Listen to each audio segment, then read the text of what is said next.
It always looks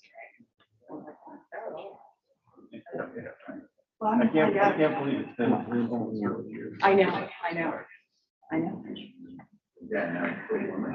So I just want to make sure that, sorry, I did my online and I'm paranoid. I What's your want to name? make sure Jennifer West, I should be under number 5. I will tell you in just a second. Oh, that's funny. It's always, Yep, you're on. okay. You're And I good. don't know, I mean, I'll probably. You're fine though. Okay.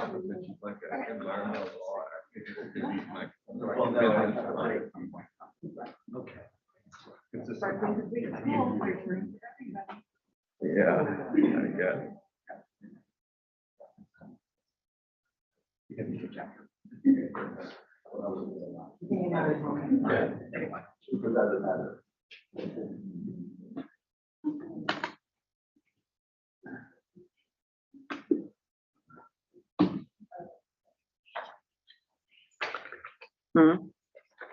You're bringing it down, but it's gonna be in about 15 minutes, so it'll be fine because it'll be probably enough time.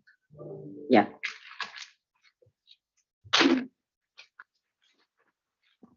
Good morning, everyone. My name is Joaquin Esquivel. I'm Chair of the State Water Resources Control Board. Today is Tuesday, July 2nd, or August 2nd, apologies. It is 9:31 a.m. and I'd like to call this meeting to order. I'm joined today by my colleagues, Vice Chair Doreen Diadamo, Board Member Sean McGuire, and Board Member Nicole Morgan. Board Member Laurel Firestone is unable to be with us today.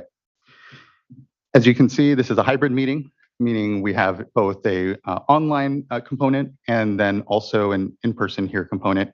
For those of you who are joining us online, you're either viewing us one of two ways, through our customary webcast at the Cali PA website or our live YouTube live link.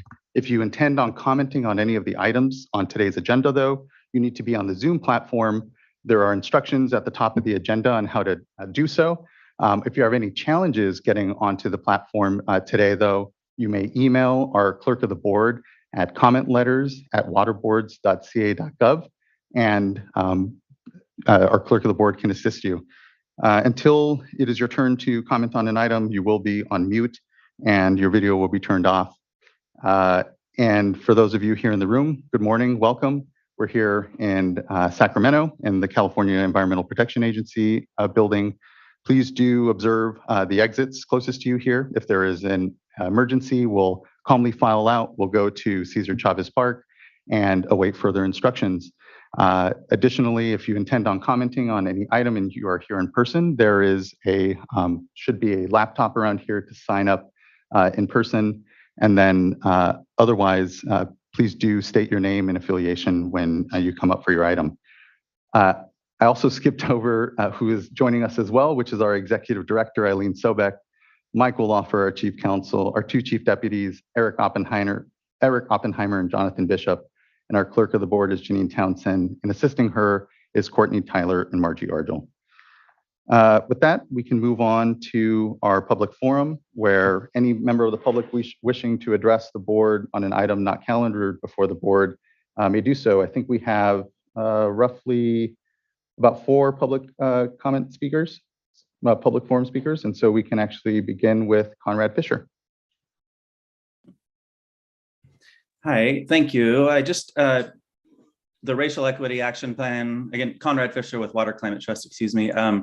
The Racial Equity Action Plan workshops, as you know, completed last week.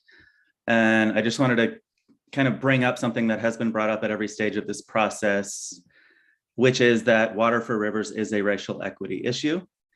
The staff is amazing. They seem open to this idea, but nonetheless, the draft document that was put out did not acknowledge this explicitly, and the actions to implement none of them would actually result in less water taken out of rivers or less pollution put into rivers. There's quite a bit of energy given to preserving human right to water, which is great, but water for fish is a racial equity issue, not only for California tribes, but also river-dependent communities throughout California. So I guess would ask the board to revisit this issue. Why is it not showing up? What will it take to get it to show up? And this is not just something that's been brought up in the Racial Equity Action Plan. It's been brought up for decades with the California Water Board. And the action plan overall, it focuses on outputs more than outcomes. And I think that's a common pattern of government agencies. But I would encourage Water Board and staff working on this at every juncture, every time there's an action to implement. What is the outcome? Is the outcome more water for rivers or less pollution going into rivers? Or is the outcome new paperwork, more papers, more meetings with more people? If the outcome is not actually felt by rivers and fish and river people, then we need to put more binding actions in there. And a few ideas on there. One is what did come out of the public process, because uniquely the staff allowed the public to actually write what they wanted. I would encourage every water board member to go before it disappears, look at 1A, because what the public put in there is more on point with what has been asked for decades by river dependent communities. California Water Action Plan. Parts of that have not yet been implemented, which if they did would constitute a huge step towards racial equity, which is determining how much water 5 key rivers in California need. That hasn't happened, particularly for the Shasta River. The water rights response to climate change. If the water board were to implement that, not just for new water right applications, but for all water in California, that alone would achieve remarkable racial equity for tribes and other river dependent communities. And then finally, enforcing existing TMDL standards. Yet again, an example of where we can enforce things that are already on the books. So I would really like to know, it's a mystery to me, why still the action plan doesn't have these concrete things. Is it the water board telling staff they can't? Is it that the staff is not comprised of river dependent communities? I don't know, but please, let's figure it out together. Maybe it's the governor. Maybe the governor does not want truly to curtail water use and rectify the historic racial inequity. If that's the case, we need to deal with it. Whatever the problem is, let's figure it out and ensure that the final version of the Racial Equity Action Plan protects the rights of river dependent communities. Thank you very much. Thank you, Mr. Fisher. You don't need to opine publicly whether or not the governor is stopping the board on any of the racial equity work. And in here, I want to note, we really made sure to say at the top of each one of our racial equity action plan meetings here that this was a very, not even a draft. These were just a collection of ideas, and that this step truly was to go out and listen. And so I really appreciate your participation in those discussions.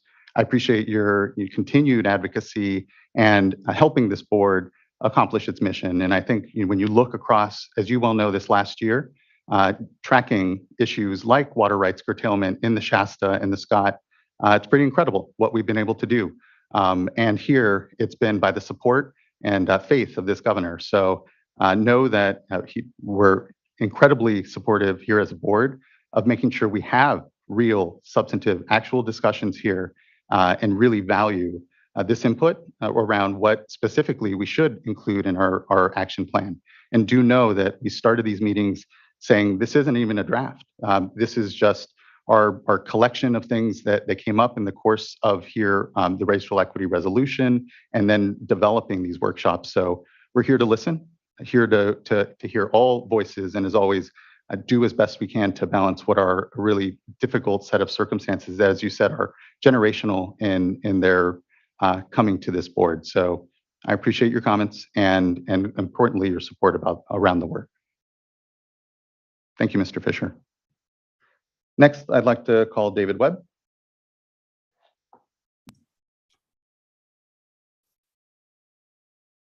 Okay, thank you very much. Just a quick question. Do I have the opportunity to share my screen at all? I don't believe you do. If there is anything that you would have liked to share, and for future circumstances, do just share it with Janine Townsend, our clerk of the board, and then we can get it up on screen. For just security purposes, we don't allow anyone to share screen. Apologies, Mr. Webb. All right, thank you very much. So I'd first like to give, this is David Webb from the Friends of the Shasta River. I'd like to talk a little bit about how things are looking up here. I think the board is really to be congratulated for taking the hard steps that have taken us from where right now we would have been seeing 2, 3, 4, 5 cubic feet per second at the mouth of the river, a basically stream of nothing more than treated sewage water from the city of Wairika, to where we've been at least approaching the 50 CFS that you've mandated. At the same time, we need to recognize that that 50 CFS was supposed to be a minimum, that the flow is in the river as measured 30 miles upstream at the Shasta River and near the Grenada pumps. And yet it's being treated apparently in terms of water management as a target throughout the summer, and a target that we haven't been consistently hitting since June. And I think we need to take a hard look at what it's going to take to meet the mandated minimum, realizing that the water is clearly there. Beyond that, there are some activities that have been going on up here that to us at least present the appearance of both backroom deals that may not be entirely appropriate and treating persons with an environmental focus as second-class citizens. There's been some sort of water swap going on, engaging the gifting of water owned by the public, managed by the Department of Fish and Wildlife, the Big Springs Irrigation District, without any public process discussing that. We don't see that as necessarily any different than giving away state vehicles or the very building you're meeting in to the public or for private use, and really deserves to be a public process if it's going to occur. We also have noted that the Montague Irrigation District appears to be continuing to exercise an emergency permit that by all the paperwork expired on December 31st of last year, and which your board staff say can only be extended by board action if they are still using the river to release water that is too hot for coho salmon. And there has been no public noticing of that, no public reporting of it, no public engagement in discussions, and no responding to the comments that we've made on the inappropriateness of pulse flows to the river coming out of Dwinell or hot water coming out of Dwinell. And we think that's entirely inappropriate and really needs to be looked at by the board, and a more public process mandated for these public resources, not allow the staff to make deals behind the scenes with no engagement by the public. And we also note that the Montague Irrigation District had filed for a permanent change to their water right. And to that request, we filed timely comments. The Montague District was supposed to respond within 30 days. They did not. The water board staff gave them additional 30 days, which they did not respond in. We are still waiting for their response. And it appears as though this is part of the ongoing deal that is being allowed, where they are using the river as a conduit to deliver water to the city of Montague without any valid permit to do that, either to provide municipal or industrial water or to use the river for that conduit. And again, it appears as though persons with environmental concerns are being treated as second-class citizens, excluded from the discussion, even though we have made every effort to be part of the process. So we'd like the board to weigh that and perhaps give the staff more direction to outreach to us also when they're going to be working on private deals that the public ought to be aware of. And thank you very much for your time. Thank you, Mr. Webb. I appreciate you elevating and flagging these issues, and thank you for your time this morning and addressing the board. Next, I'd like to call up Ginger Samito. Can you hear me? We can. Good morning. Good morning. Thank you. My name is Ginger Samito, and I live in the Shasta Basin of Siskiyou County, in which there are 84 permitted parcels. Near my home is over 10,000 of the 15,000 illegal football-sized greenhouses in the county.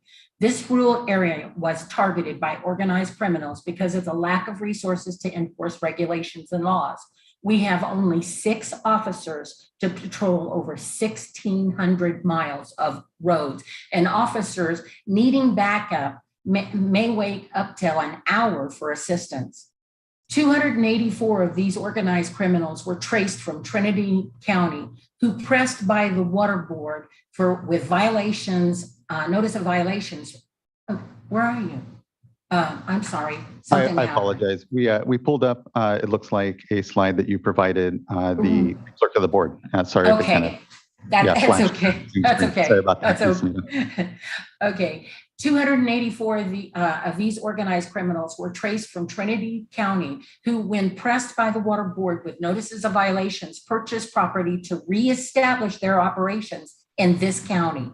We contacted the Water Board in 2020 with our concerns over the water, the environment, and the wasteful abuse of the water used to break the laws. And continually, we have asked for help for our law enforcement in this county, but we hear nothing but silence. Our focus remains and always has been on water and law, and not racially as presented to the state. That is a smoke screen. Slide 2, please. Slide 2, please. Yeah, sorry, thank you. Okay. There are 3 main water abusers who provide water under the guise of human consumption. As you can see from the pictures in this, that the water is being pumped from a swimming pool into non-potable water tanks, water trucks, to numerous sites in this basin. A board of supervisors from Lassen County and several other witnesses followed one of these trucks from Dean Moa site straight to an unpermitted parcel with 2 large greenhouses and nothing more. Slide 3, please.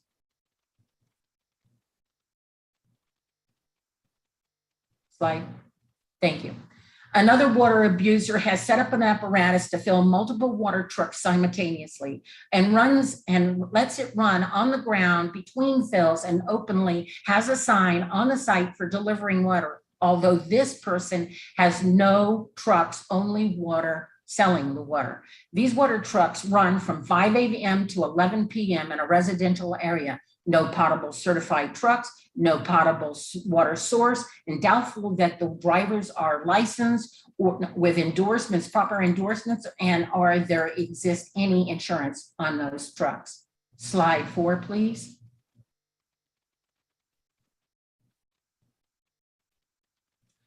In this slide, you can see the data, at least for the last 10 days. And 186 days since the curtailment, we can verify from the MUA and the Sousa site that 32 million gallons has been transported to parcels from those 2 abusers. We have witnesses of at least 25 additional trucks at 4,000 gallon capacity hauling from the Grisette well, but we have no means to validate, only the continual noises at night from the backup signals on these trucks. Slide 5, please.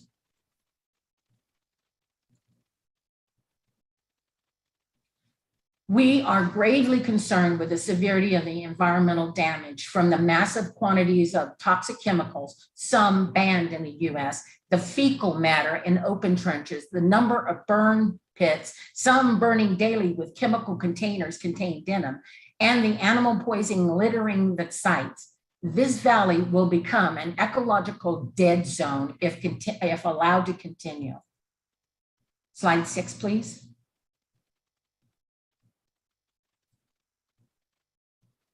Another concern is the fire suppression. We're in the 3rd year of the drought. We're entering a 4th year, and we are already in a fire hazard condition. Our local fire department well is dry, and the local reservoir of Shastina has depleted over 1,000 acre feet in 1 month. Where is this water going to come from for fire suppression? We're afraid. We're afraid of our lives. We're afraid of our community. Last week, a resident in this local area told us their well has already gone dry, and we fear there's going to be more that occurs. Slide 6, please. Slide 7, please. Sorry. Another concern is the Shasta River minimum thresholds for their aquatic life and the public trust. It's still being violated. I understand that it has improved from last year to this year, but the water that's being stolen could be in the river, and the water that is being denied to the ranchers and the farmers who have been good stewards to the land, yet the wasteful abuse for illegal purposes continues. We don't understand this, and I don't think anybody in this valley does. So I'd set slide 8, please.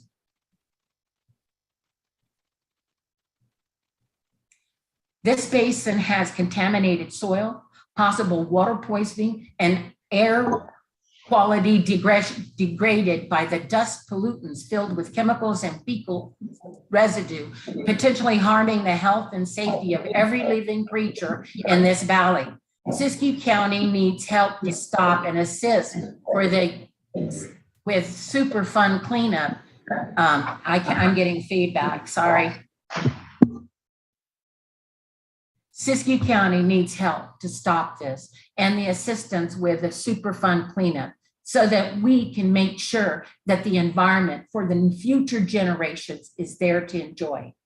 If I have allocated time, I'd like to return to slide 3, please, and show you a video across from a residence of Daryl Souza's pumping. Apologies, Ms. Semino, but you have used your 5 minutes at this point, so I would ask that we forego the video. But I do want to, again, thank you for calling this to attention. I'd note, importantly, even if here the amounts of water we're talking about aren't significant, but we do take very seriously the issue of any waste and or illegal activities. And so would note that since 2019, and here I want to be careful because there's a firewall between our enforcement staff and us here as board members. So each one of these individual cases are not things that we follow up on. It's very important that that be just conducted by our enforcement staff. But I do have an update from our enforcement staff on the activities that we've been able to help contribute to here in Siskiyou County. And would note that we have issued over 50 notices of violation for cannabis-related water rights and water quality investigations since 2019.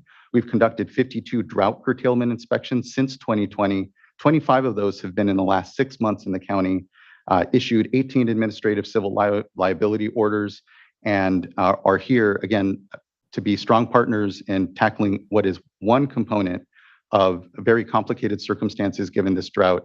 You know, we've talked about, and at this board are obviously curtailing as well. We are doing everything we can to support. We know, again, what are difficult circumstances here at the local level, exacerbated sometimes by illegal activities, but do know that the board is putting resources. It isn't on deaf ears, but we won't respond to each, we don't here, especially as a board, respond to each one of these cases, but did want to be able to provide that summary of what we're hearing from our enforcement staff on the activities that we're able to support in the county. So appreciate your engagement here, Ms. Semino, your work with our staff. It doesn't fall on deaf ears, and appreciate your time this morning. Thank you. Thank you. Next, I'd like to call up Rich Anderson. And Mr. Anderson has not joined us on the platform, and he was an if necessary, I believe, anyway. Okay, thank you, Mr. Luffer. We will then now go to Nick Jocelyn. Good morning.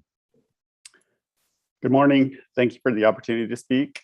I applaud the efforts that have been made during the historic drought that we are in.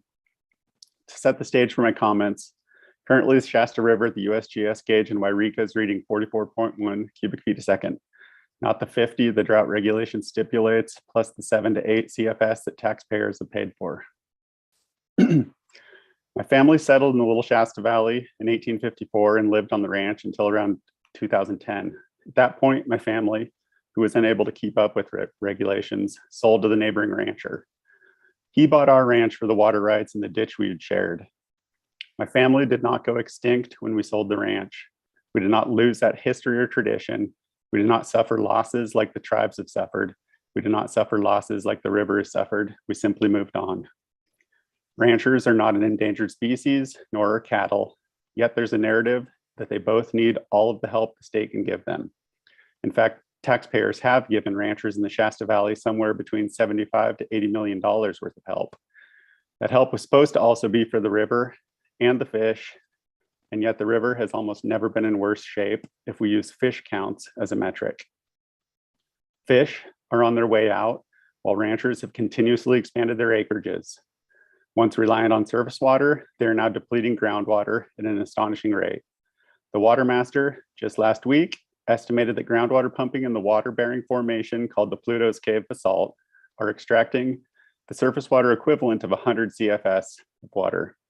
This water should be showing up in the river, in the cold springs that surface along the banks and within the channel, yet it is simply being applied to pasture for cows to eat. If you were to ask the county of Siskiyou to see how many well permits they've received, they would answer 0. But call a well driller to have a well drilled, and you'll find that they are booked for the next 8 months. It's a race to the bottom of the well out there.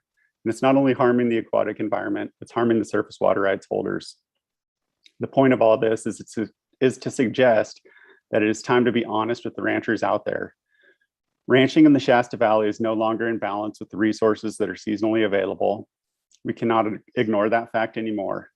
I get that it's tradition because it was also my family's tradition. State taxpayer money cannot solve that problem by paying for more pipelines and lining more canals. Federal programs cannot solve that problem by giving legal coverage for the extirpation of coho. We need to be much more balanced in our approach. Right now, everything favors a status quo of continued environmental degradation so that a few large ranchers can continue to capitalize on the elevated price of hay. Tribes have suffered, Pacific Coast fishermen and fisherwomen have suffered, and the river and its fish have suffered. I hope it's clear to the board that I'm not against ranching, but I'm against the inequities that have been set in motion by a lack of enforcement of current regulations. Harm to the ranching communities is real, but seasonal losses of crops is part of agriculture. There are programs to offset those losses in the agricultural community. For communities whose losses do not come with the government subsidy, the tribes, the fishermen and women, the river and fish, and the public trust resources, all we have left is a reliance on regulations. You have all seen robust public participation in the Scott Shasta emergency drought regulations, yet many of us are still scratching our heads. We wonder out loud, how do we continue to participate when the public forum closes and the negotiations go behind closed doors? While I watch the stream gauges, I'm left wondering what is going on in those closed door conversations between the state and the ranchers. The gauges show that the regulated flow of the river is not being met, which leads me to believe that the deals made behind closed doors heavily favor ranchers. When are we going to see equity and justice for the river and the communities that have suffered?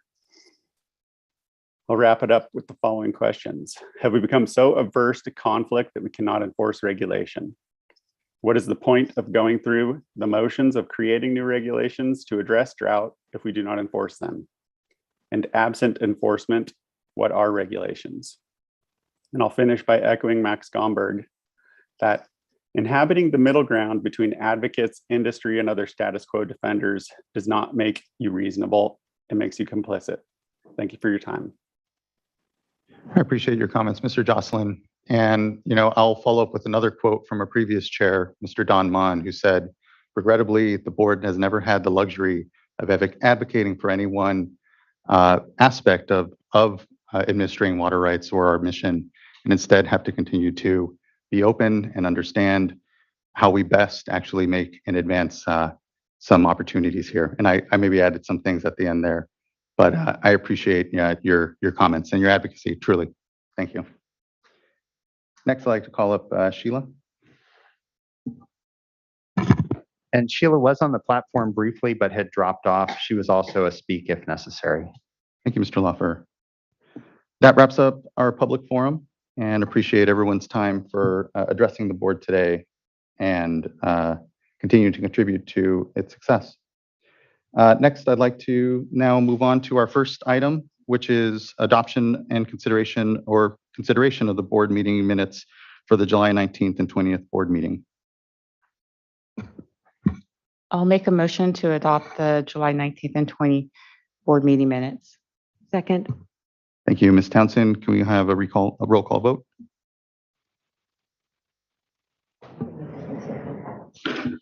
Board Member Morgan? I'm sorry, one moment. Can we take the minutes separate? Because was there one day that, apologies. You're not. Since it's a single day meeting, we're going to vote on them collectively. Okay. Because it's one meeting. And if you weren't there for the whole meeting, it's It will actually be fine because there was no action item on the second day. I'm trying to recall which the profile was for member attendance.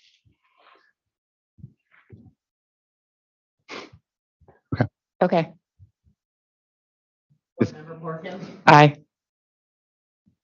Vice Chair, Aye. Abstain.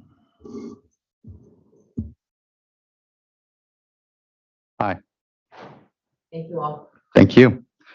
And the vote carries and the board meeting minutes are adopted. Thank you. Next, we'll move on to our tranche of informational items. The first being our drought update and current hydrologic conditions. And today we have Jose Ayala presenting for us here. Hello, Chair Esquivel and board members. My name is Jose Ayala. I'm an environmental scientist in the Bay Delta Section Public Trust Unit, and I am filling in for Eric today, and we'll be presenting the hydrologic and drought update. Next slide, please.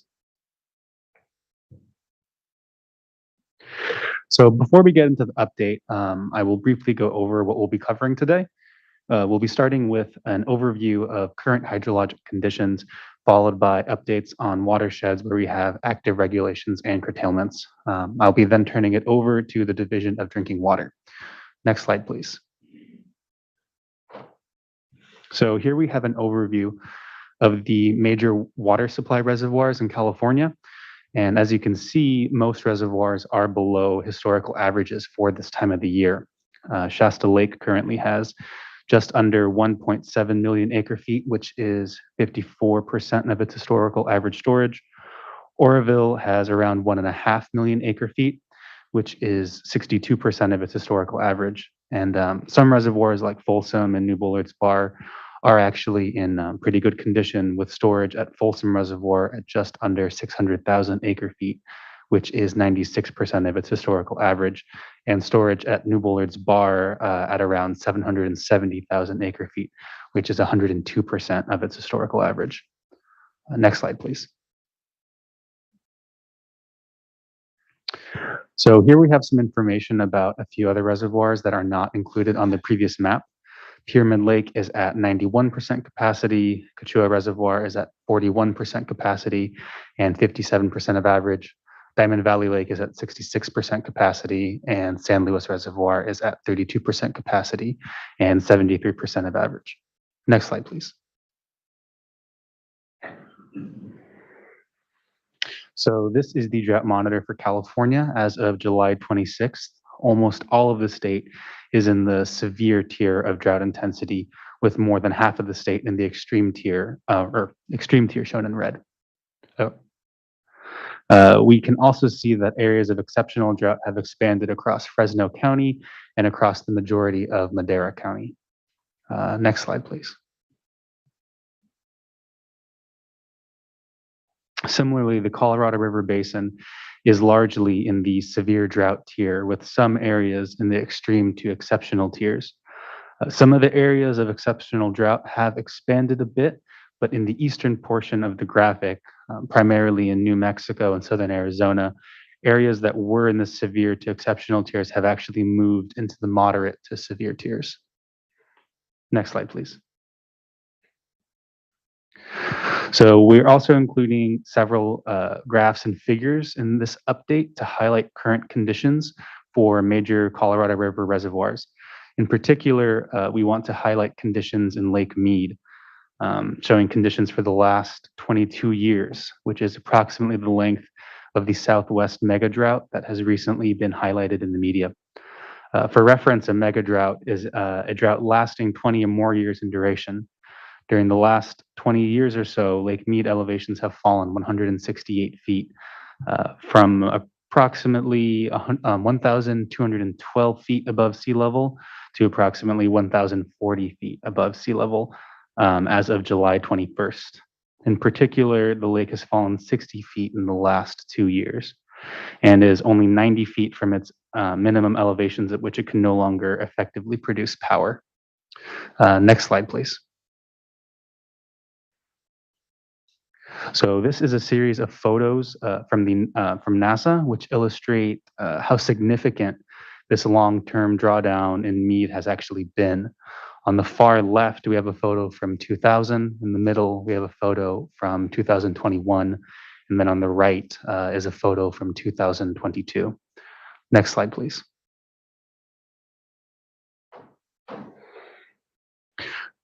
Similarly, lake levels in Lake Powell have been decreasing since 2000 and are currently at approximately 1,078 meters above sea level, or about 3,537 feet, which is approximately 50 feet above its minimum power pool. Next slide, please. Looking at the monthly temperature outlook for August for much of the US, including California, we can see that we're expecting to experience higher than normal temperatures, with a large part of California in the 40 to 50% leaning above tier. Next slide, please.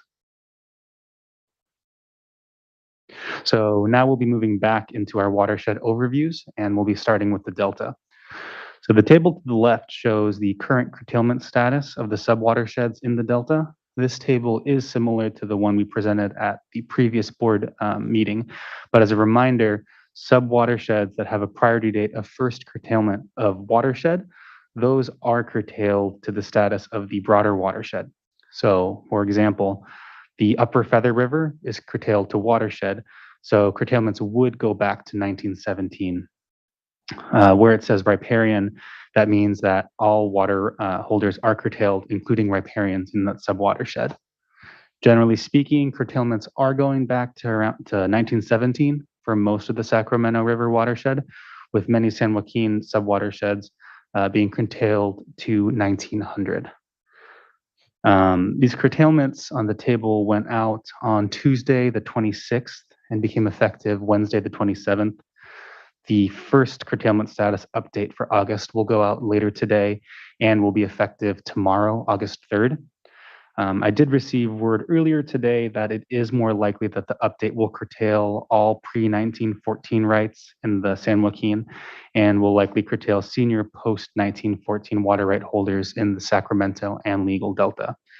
And we are asking that water right holders check the Delta Drought website for exact curtailments. And then regarding the Delta emergency regulation, the EREG was adopted on July 20th. On July 25th, we issued the notice of proposed rulemaking. On August 27th, on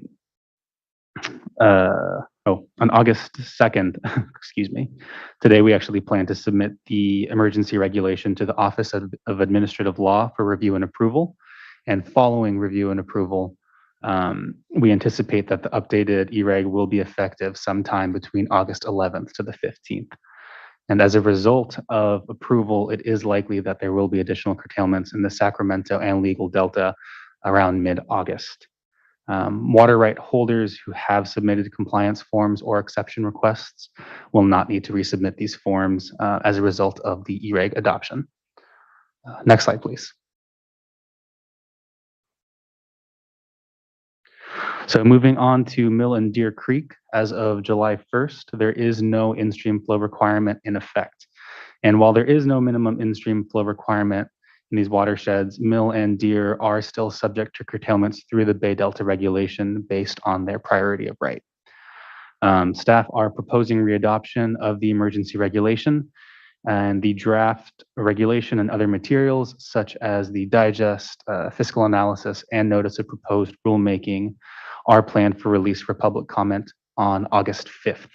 Only minimal changes are proposed to the EREG, and the EREG will be considered for readoption on August 16th. Next slide, please.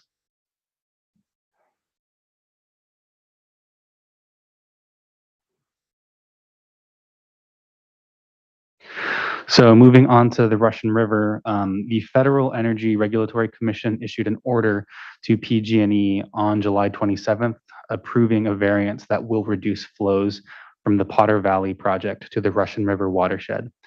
This change will likely impact both curtailments in the Russian River as well as the voluntary water sharing program.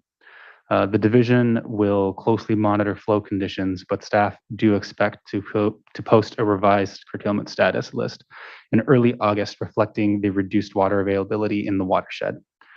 Curtailments and correlative reductions are currently in place for certain water rights, and diverters can find their curtailment status on the Russian River Drought webpage. Regarding the voluntary water sharing program, the August forbearance thresholds are available and are posted on the voluntary water sharing program website. Next slide, please.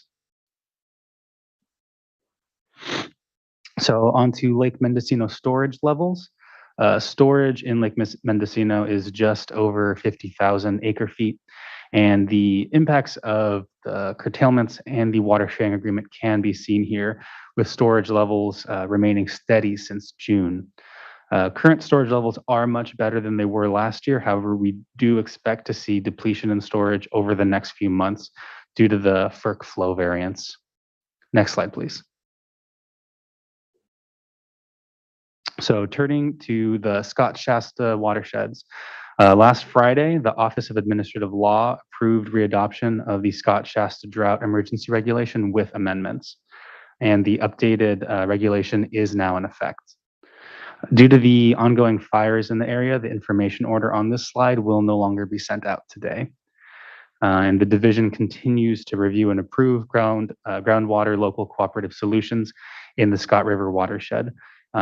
Proposals and approved solutions are available on the webpage shown on the slide. Next slide, please.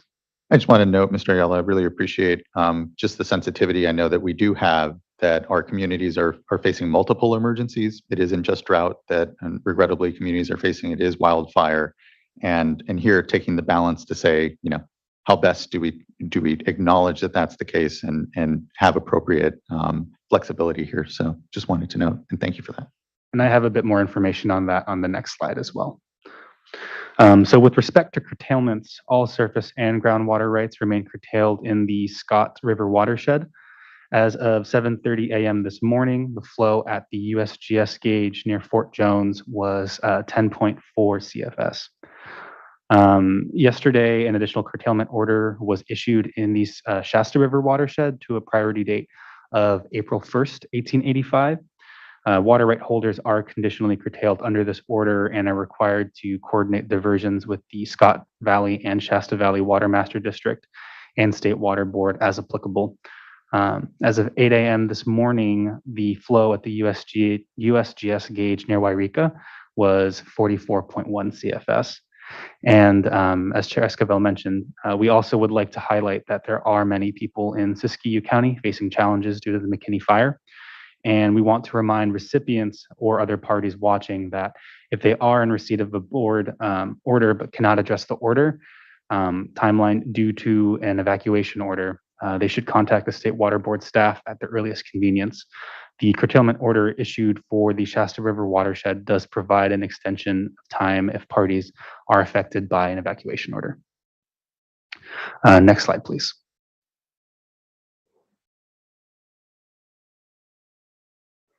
So onto our additional information slide. Here we have our usual links and subscription lists.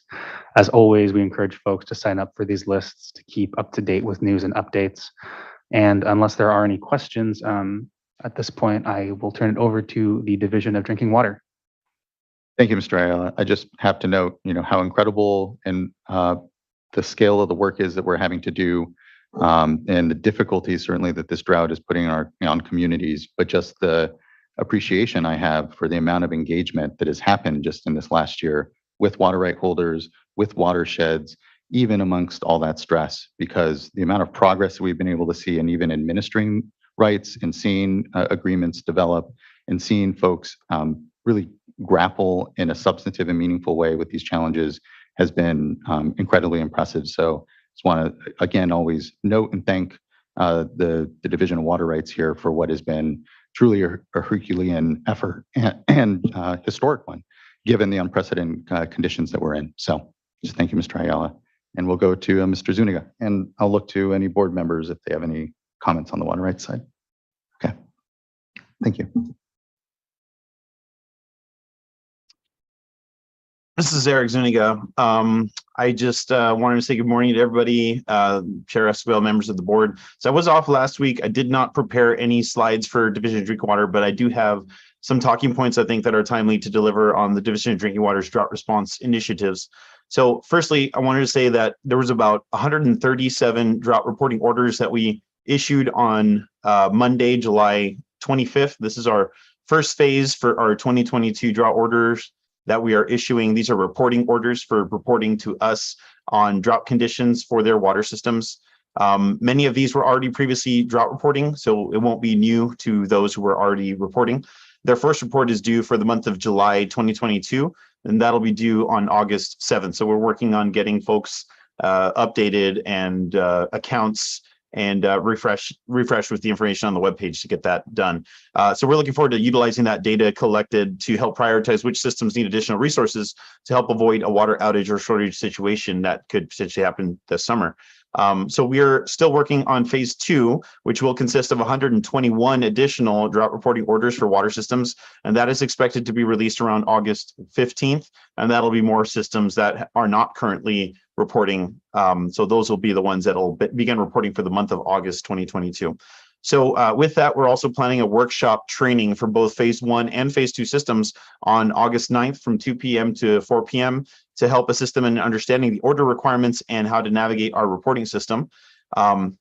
And I just wanted to take the time to recap just how our drought response program of tracking and responding to water outages and potential water outages is performing so far, just to highlight the great work that our board has been doing to address these issues. One of them is William Fisher. This water system had a water outage due to a mechanical issue, and DFA was able to have a regionally funded bottled water program for Tulare to provide bottled water during that outage. While that water outage was, while that well was repaired and replaced with our SHE contract, also funded by DFA.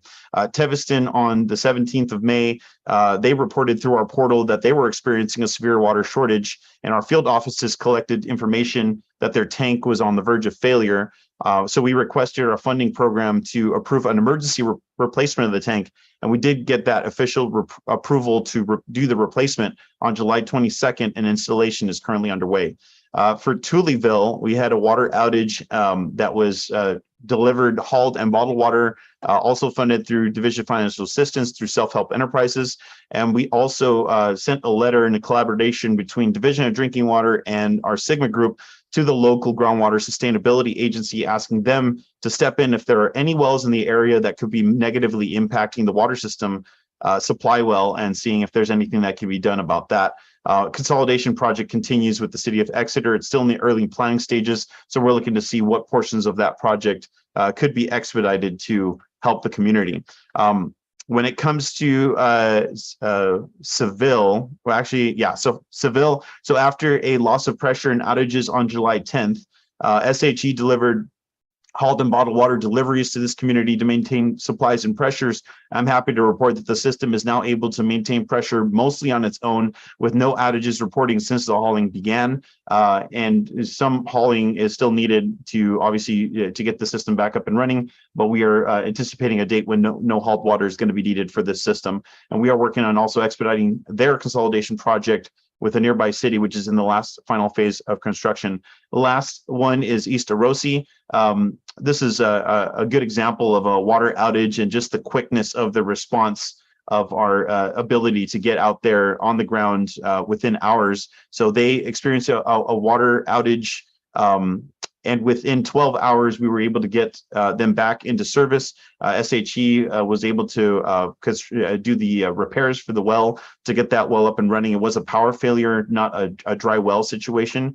And then it failed again. So a total of 14 hours of being out of water, and we were able to restore water to that system, just highlighting the quickness of how we're able to operate, especially in the Central Valley, where we have this contract with SHE and their boots on the ground effort funded by Division of Financial Assistance. And for them, the consolidation with the ROSI really is their permanent solution that we are working on expediting to get that in place. So I just wanted to take the time to appreciate just the hard work of our DDW staff in responding to these emergencies, as well as our counterparts, divisions and sister agencies that we've been working with in various capacities. And wanted to also thank the forward-thinking leadership here at the state boards for keeping us at the forefront of providing Californians with safe drinking water. Thank you. Thank you, Mr. Zuniga, and thank you for, I know, all the great work that the district engineers are doing on the front line, assessing, understanding, putting out informational orders, and helping, we know, the thousands of systems that are in California respond to their unique circumstances, many of them regrettably generational. And what we see, not unlike the last drought, is this is an opportunity to once again really highlight the challenges our communities have been under for decades, and make sure that we're getting the resources to address them here, not just in the immediate and not just for the emergencies that I think we can all agree have to be responded to, but for the long term, and appreciate the leadership the Division of Drinking Water has been showing on that. So thank you, Mr. Zuniga. Next, I think we'll look over to Mr. Pavlicek from the Division of Financial Assistance. Good to see you. Yep, you as well. So good morning, Chair Esquivel and fellow members of the board. My name is Matt Pavlicek. I'm a senior engineering geologist with the Division of Financial Assistance, and I will be giving a brief update on our drought-related funding activities today. Next slide, please. So this slide shows the current number of households enrolled under our regional programs that provide bottled water, hauled water, point of use and point of entry treatment, and well repair and replacement services. The number of households shown only represents a snapshot of current enrollees, and the total number of households which have received these services is higher throughout the life of the programs. I wanted to mention the approval of a new countywide and regional funding program for Shasta County, which is now included on this slide as well. And we will continue to track enrollees for this new program with Shasta County and any new programs that are approved going forward. I also wanted to note that staff are currently working on preparing a map that will be included at our next update to kind of show the distribution of assistance provided to communities and also to households through all of our existing regional programs and also our urgent drinking water needs funding. Next slide, please.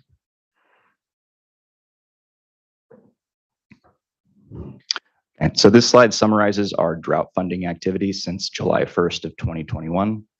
We've committed funding to 5 urgent repair projects and 17 emergency repair projects through the Self-Help Enterprises Emergency Program for a combined total of $2.4 million. We have 2 new regional countywide programs in place for a total of $3.1 million. And we have added $41.4 million to our existing regional programs. Overall, we have provided interim solutions to 16 communities specifically related to drought issues and providing assistance to over 19,000 people. Since July 1st, 2021, we've provided funding for 55 drought resiliency projects totaling around $395 million, providing long-term solutions for drought resiliency to 62 communities and over 2 million people. Next slide, please. For today, I wanted to highlight an emergency project for Stark Street Water System located just west of the town of Ridgecrest, which is regulated by the Kern County Environmental Health Department. The water system serves 22 people through 9 residential connections. On June 28th, DFA received a report from Self-Help Enterprises that the well serving the community went dry. On June 29th, Self-Help Emergency Services delivered 60 gallons of bottled drinking water to each household. And in addition, on July 1st, temporary water tanks were installed and hauled water was provided to each household to meet sanitary needs. On July 7th, the households served by Stark Street Water System were enrolled into the Self-Help Enterprises Regional Bottled Water Program, and residents will be receiving monthly deliveries of bottled water until the emergency is resolved. The proposed long-term solution is drilling a new well for the community through Self-Help Enterprises Emergency Fund Program. Self-Help is working with Kern County to make sure a new well can be permitted. And based on previous coordination, there are no nearby systems that can provide an emergency intertie to the system. Next slide, please. I also wanted to highlight a drought resiliency project. This project was the Santa Clarita Valley Water Agency and involves the consolidation of 2 disadvantaged communities, the Los Angeles Residential Community and the Lily of the Valley Mobile Village. Santa Clarita Water Agency and the Division of Financial Assistance entered into a funding agreement to provide $3.9 million for a project to construct a domestic pipeline to serve these 2 community water systems. The project will consist of installing approximately 2 miles of pipeline in Santa Clarita. And as part of the project, Santa Clarita Water Agency will also construct metered connections for both communities and an on-site pump station for Los Angeles residential community. The project includes connection fees for a new water service to private properties along the pipeline and all related costs for pre-construction and construction phases. The project will address Los Angeles residential community's drought water outage issue and Lily of the Valley Mobile Village single well issue. And consolidation of these two systems will increase drought resiliency and water supply redundancy for those communities. Following consolidation, the Los Angeles residential community and Lily of the Valley Mobile Village will cease to operate as public water systems. Next slide, please. And lastly, here are some various links for drought funding resources and certainly available to answer any questions. Thank you, Mr. Pavlicek. Any comments or questions from board members? Vice Chair. Thank you. I just wanted to renew my request to get some information about the benefit of curtailments to the extent that they can be quantified in terms of increases in reservoir storage compared this year compared to last year. Anything that I know it's being helpful, but looking for some way to better quantify it. And I know that'll take some time to come up with, but just wanted to keep it on the radar. And Vice Chair, are you talking generally from the perspective of, say, water agencies with local reservoirs, or more of the State Water Project or CVP and that sort of scale of impact from curtailment? Yeah, more the State Water Project, but then also Russian River it appears to have helped, but now we've got the confounding situation with FERC and the variants. So just some way to better quantify it in areas where, in the watersheds that we've taken action on. Great. Thank you, Vice Chair.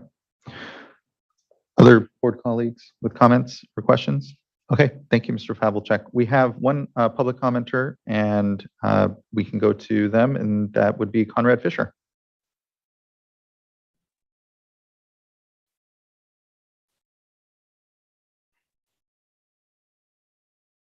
Did I get you? Thank you. Good morning again, Mr. Fisher. Thank you. And yeah, I just wanted to thank staff for their response to the drought, particularly with quantifying the problem and curtailments in the Scott Shasta to respond to the drought. Just one item of possibly low-hanging fruit that could make this bad situation easier on everyone, which is to take some steps to eliminate waste and unreasonable use of water. And I guess the place I will cite is the tributaries that feed Shasta Dam, the water that upstream, such as Hat Creek, and that there is a great deal of waste and unreasonable use in these areas. And if we could eliminate or reduce that, I think it would alleviate pressure on everyone. There have been moments when salmon are dying in the Sacramento, San Francisco is being forced to curtail, and at the same time, there are cows in the Hat Creek watershed swimming in 10 inches of water, more than they want. And I think just two ideas on how to accomplish that. They're not the best, they're just two. One is the Administrative Hearing Office, who you'll hear from later, can and I think is working on cases to determine the extent of the reasonable use doctrine, how to actually implement that great part of the California Constitution. And the second is, I think the water masters of California need some clarification on what they are legally required and entitled to do, because word on the street, such as in the Hat Creek adjudication, where I happen to have a water right, is water right holders are being told they must exercise their full right or lose it, which we know is not technically true because conservation doesn't cause you to lose your right. And water masters are being told they must allocate everything in the adjudication. The adjudication is their Bible, whereas the reasonable use doctrine, public trust, tribal trust, ESA, they have no obligation to acknowledge or uphold. So if that is not the case, let's maybe send them a memo. But those are my two ideas on how to achieve it. But I do think eliminating waste and unreasonable use is the lowest hanging fruit to alleviate pressure on everyone. Thank you. Thank you, Mr. Fisher. I appreciate the ideas, and I think similarly, this board definitely looks at the AHO as a resource. But I think importantly, thank you. I appreciate the recommendations or comments. And Chair Esquivel, I will point out that Mr. Jocelyn, who we heard from in public forum, has raised his hand. Oh, thank you. Thank you for alerting me of that on the platform. Let me make sure I glance over. Mr. Jocelyn, please. Did you have additional comment? I did, yeah, thanks. wanted to comment, thanks for that presentation on how the water board's helping communities struggling with their water systems. I just wanted to bring to your attention the city of Montague, which is also struggling with its water supply. And I've attempted to work with the city to identify possible programs that would help them identify new sources of water. They currently rely on Montague Water Conservation District to supply their drinking water. And Montague Water Conservation District runs Dwinell Dam, which is Lake Shastina Reservoir. That reservoir is an impaired reservoir. So every time the Conservation District releases water for the city of Montague, whose intake is 20 miles downstream, they're releasing poor enough quality water that they have to mix it with groundwater. And that groundwater, like I stated earlier, is water that would have otherwise made its way into the river subsurface. So we now have degraded surface water being mixed with pure groundwater to be delivered to a city 20 miles downstream. And it's an issue that I don't think people recognize within the city of Montague. Like Dave Webb mentioned, the Conservation District has applied for the use of the river as a conduit, because during this drought, the reservoir has been so low, they cannot use their canal. Their canal is so leaky, they lose almost half the water they put down it. So under wet years, they can use the canal and suffer the losses. But for the last several years, they're sending degraded reservoir water down the river. And they are, in fact, applying to have that be made a permanent use of the river. And it is not a tenable solution in the long term, as we are seeing. With low reservoir levels, Montague Conservation District now facing the delivery of prior water rights on top of the environmental water rights or environmental flow as part of a settlement to a lawsuit, and Montague city water. Every summer, they are essentially manufacturing an emergency, and that emergency leads to them being authorized to use the river as a conduit. Now, it seems reasonable that the city should have drinking water. No one is arguing that's not the case.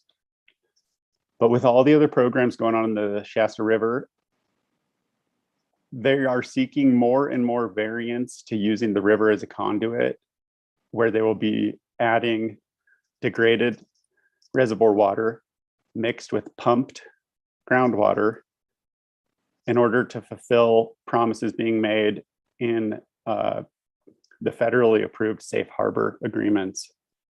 The problem with it all is that Montague Conservation District is a small conservation district, doesn't have much money. They're relying on old pumps. I attend their meetings regularly. One of their pumps is down. That's one of three. They believe they are supposed to be meeting a threshold of 18 degrees centigrade for their delivered water. I think regional water quality believes that's 16 degrees C. I think science supports 16 degrees C. But needless to say, with one of their pumps down, they believe they would have trouble meeting that threshold, their threshold of 18 degrees C. The problem, is just compounding. And I don't know how to suggest better outreach from the water board or drought-related programs that would support disadvantaged communities in seeking another vendor for water.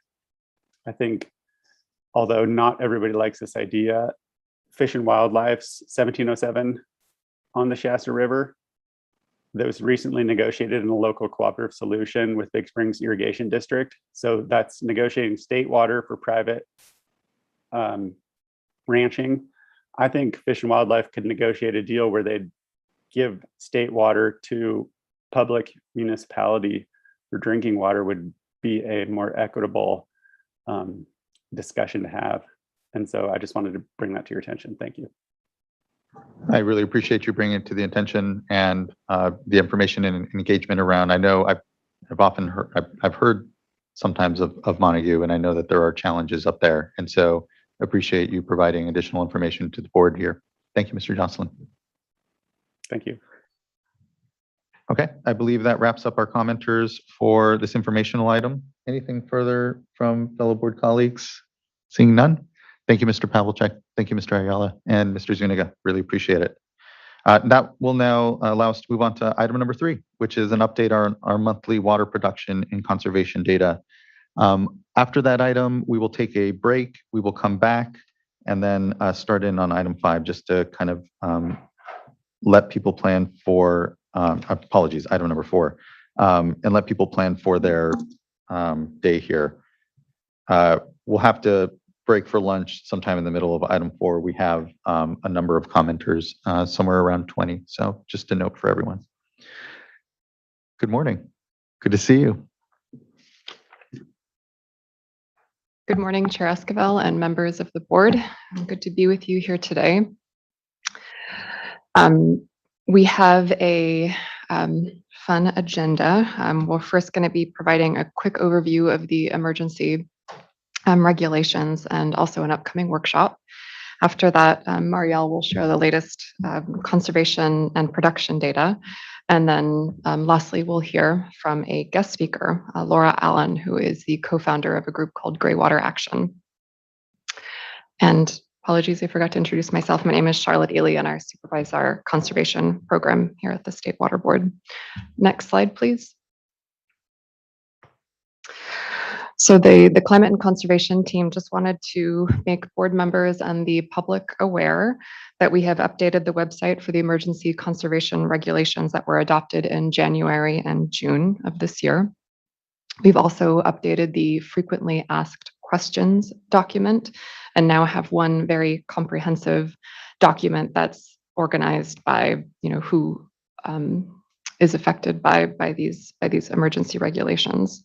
We're asking that folks reference the most recent FAQ as it combines the former FAQ documents, and it is very clearly linked on this nice new website, front and center there, the blue button for frequently asked questions. So next slide, please. Just thank you for that. And what I'll note as well is, there in the site, a lot of data, incredible amount of information around conservation, where systems are, where they've been, especially stretching all back to the last drought when this board began to require monthly production data. And just thank you for both you and Marielle and your incredible work, and really providing a basis for a discussion in so many communities as to where are we going, and know that we talk at aggregates here, often at the state level or regions. Well, all there is a lot of specific information and information I'm really proud of that you all have continued to develop. And I continue to hear how beneficial it is out there to so many of these discussions. So just hats off and thank you.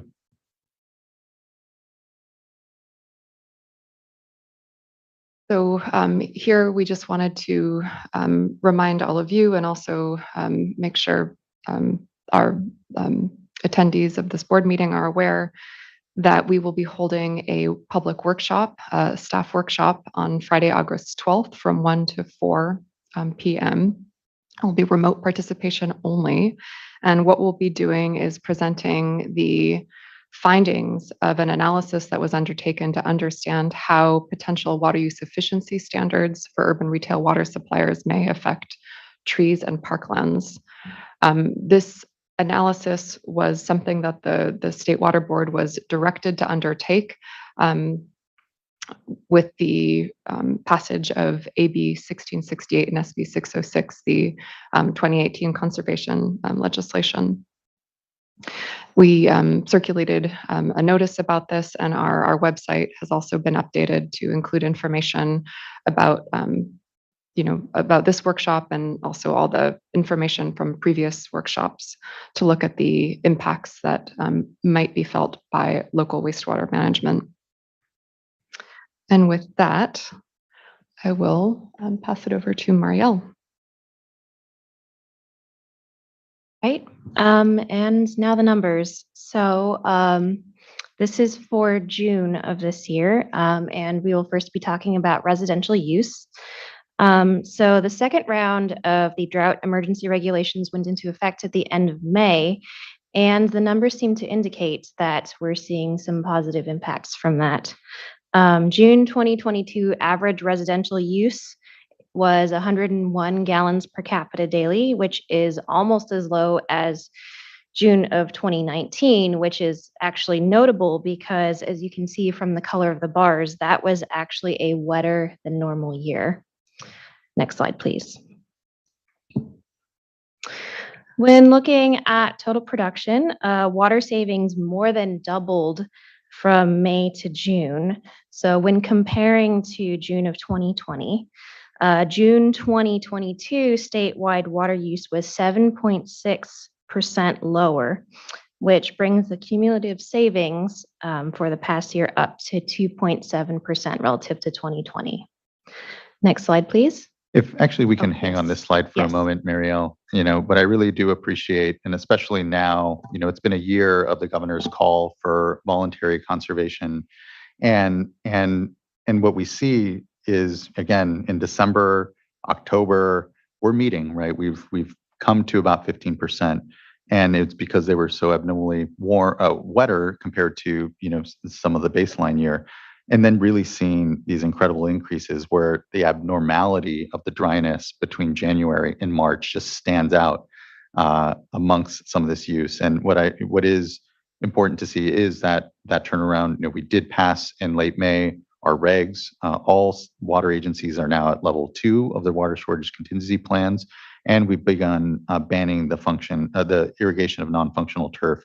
So to swing from in April, a 17%, and in March, an 18% increase to now nearly an 8% decrease is good. But again, across the entire year, you see how complex, the opportunities and the impacts of particularly outdoor irrigation in our conservation numbers. But thanks. Slide, please. Yeah, and as you can see, it's not limited to one region as we've sort of seen in some of these earlier months. It really is a statewide improvement, with the San Francisco Bay region sort of leading the pack with almost 13% savings. Next slide, please.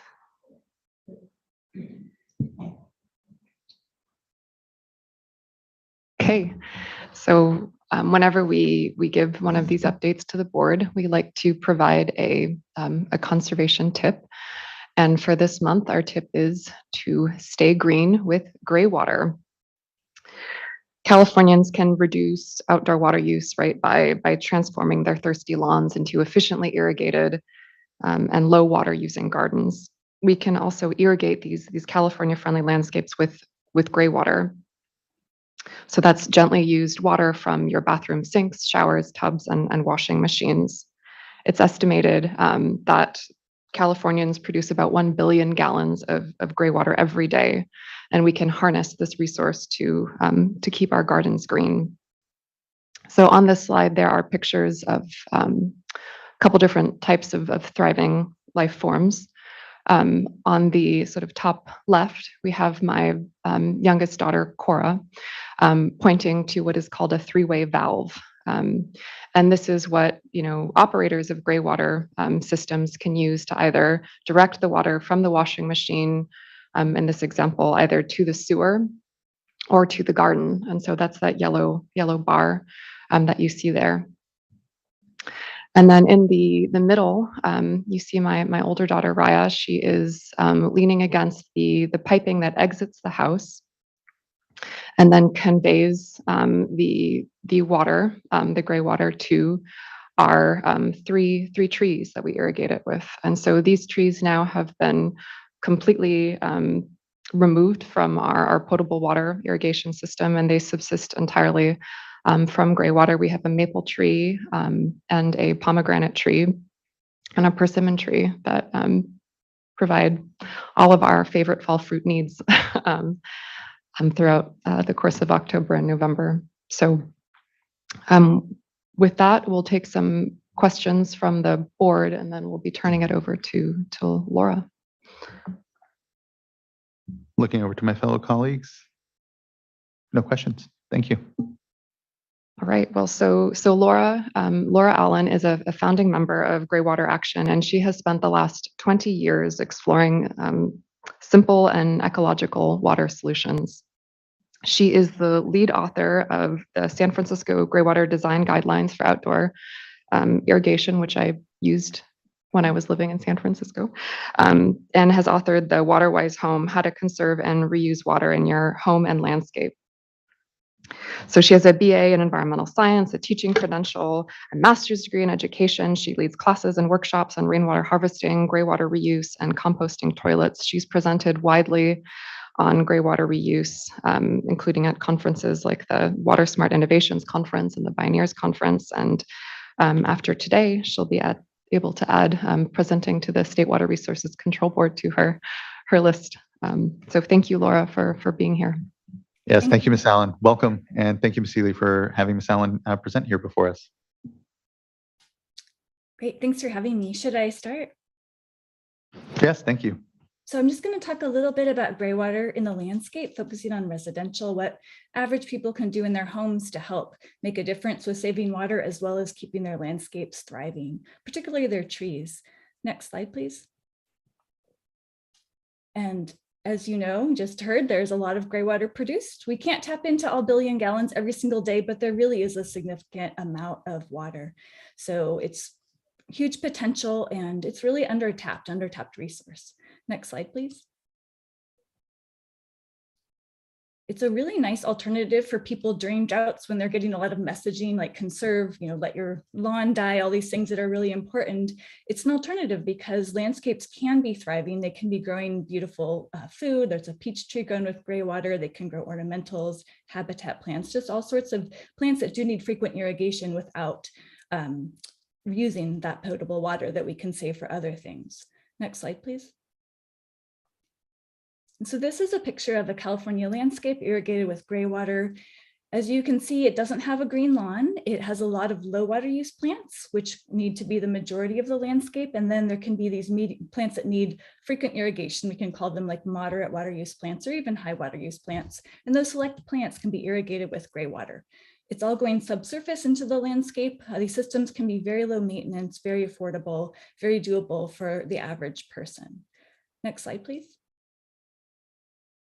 There is different considerations with greywater. It's a very unique source of water. Some safety considerations, which all are addressed in the code to make sure these systems are going to be safe for people and the environment.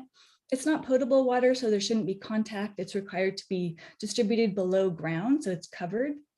It has nutrients in it, so greywater can't be discharged near waterways, so there's setback requirements from any waterways like creeks or rivers, can't enter the storm drain system, things like that to make sure it's staying on the landscape, being a benefit, not a source of pollution. And then because it's non-potable, you can't irrigate root vegetables with it or any type of plant where the greywater is going to touch the edible portion. So it's really great for trees, bushes, anything, any plant that wants water, as well as if it's a food producing plant where the food is above the ground. And a different consideration is with these home scale systems, people need to be monitoring their products.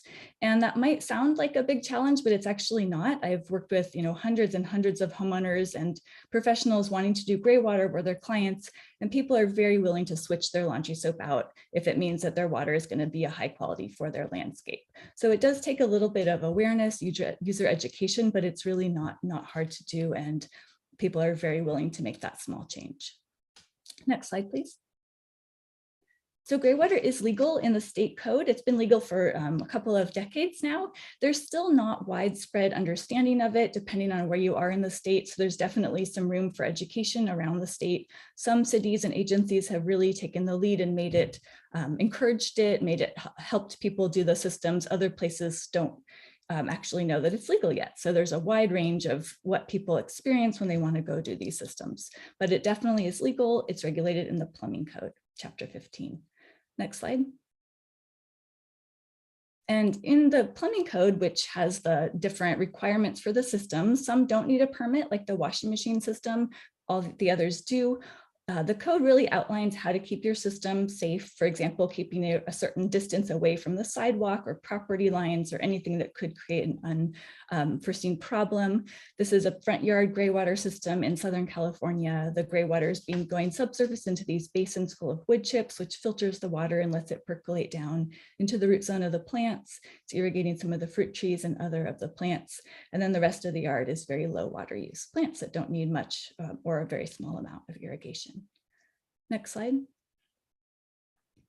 Here's another Southern California yard. Gray water can work in all climates where there is irrigation need. In places that are wetter, you do turn off the systems during the wet season so it doesn't leave the property. In really arid places, and especially during the drought, it can be a year-long supply of water anytime the irrigation is needed. The parts of the system that you can possibly see in this picture are just these little circles. Those are called the lids of the valve box where the gray water is being distributed. So if you were to enter a yard irrigated with gray water, you really wouldn't know unless someone pointed it out and showed you where the outlets were. So it's very subtle, very passive, just flowing into the basins by these plants and irrigating that lovely landscape. Next slide. Most people are attracted to gray water because they want to save water.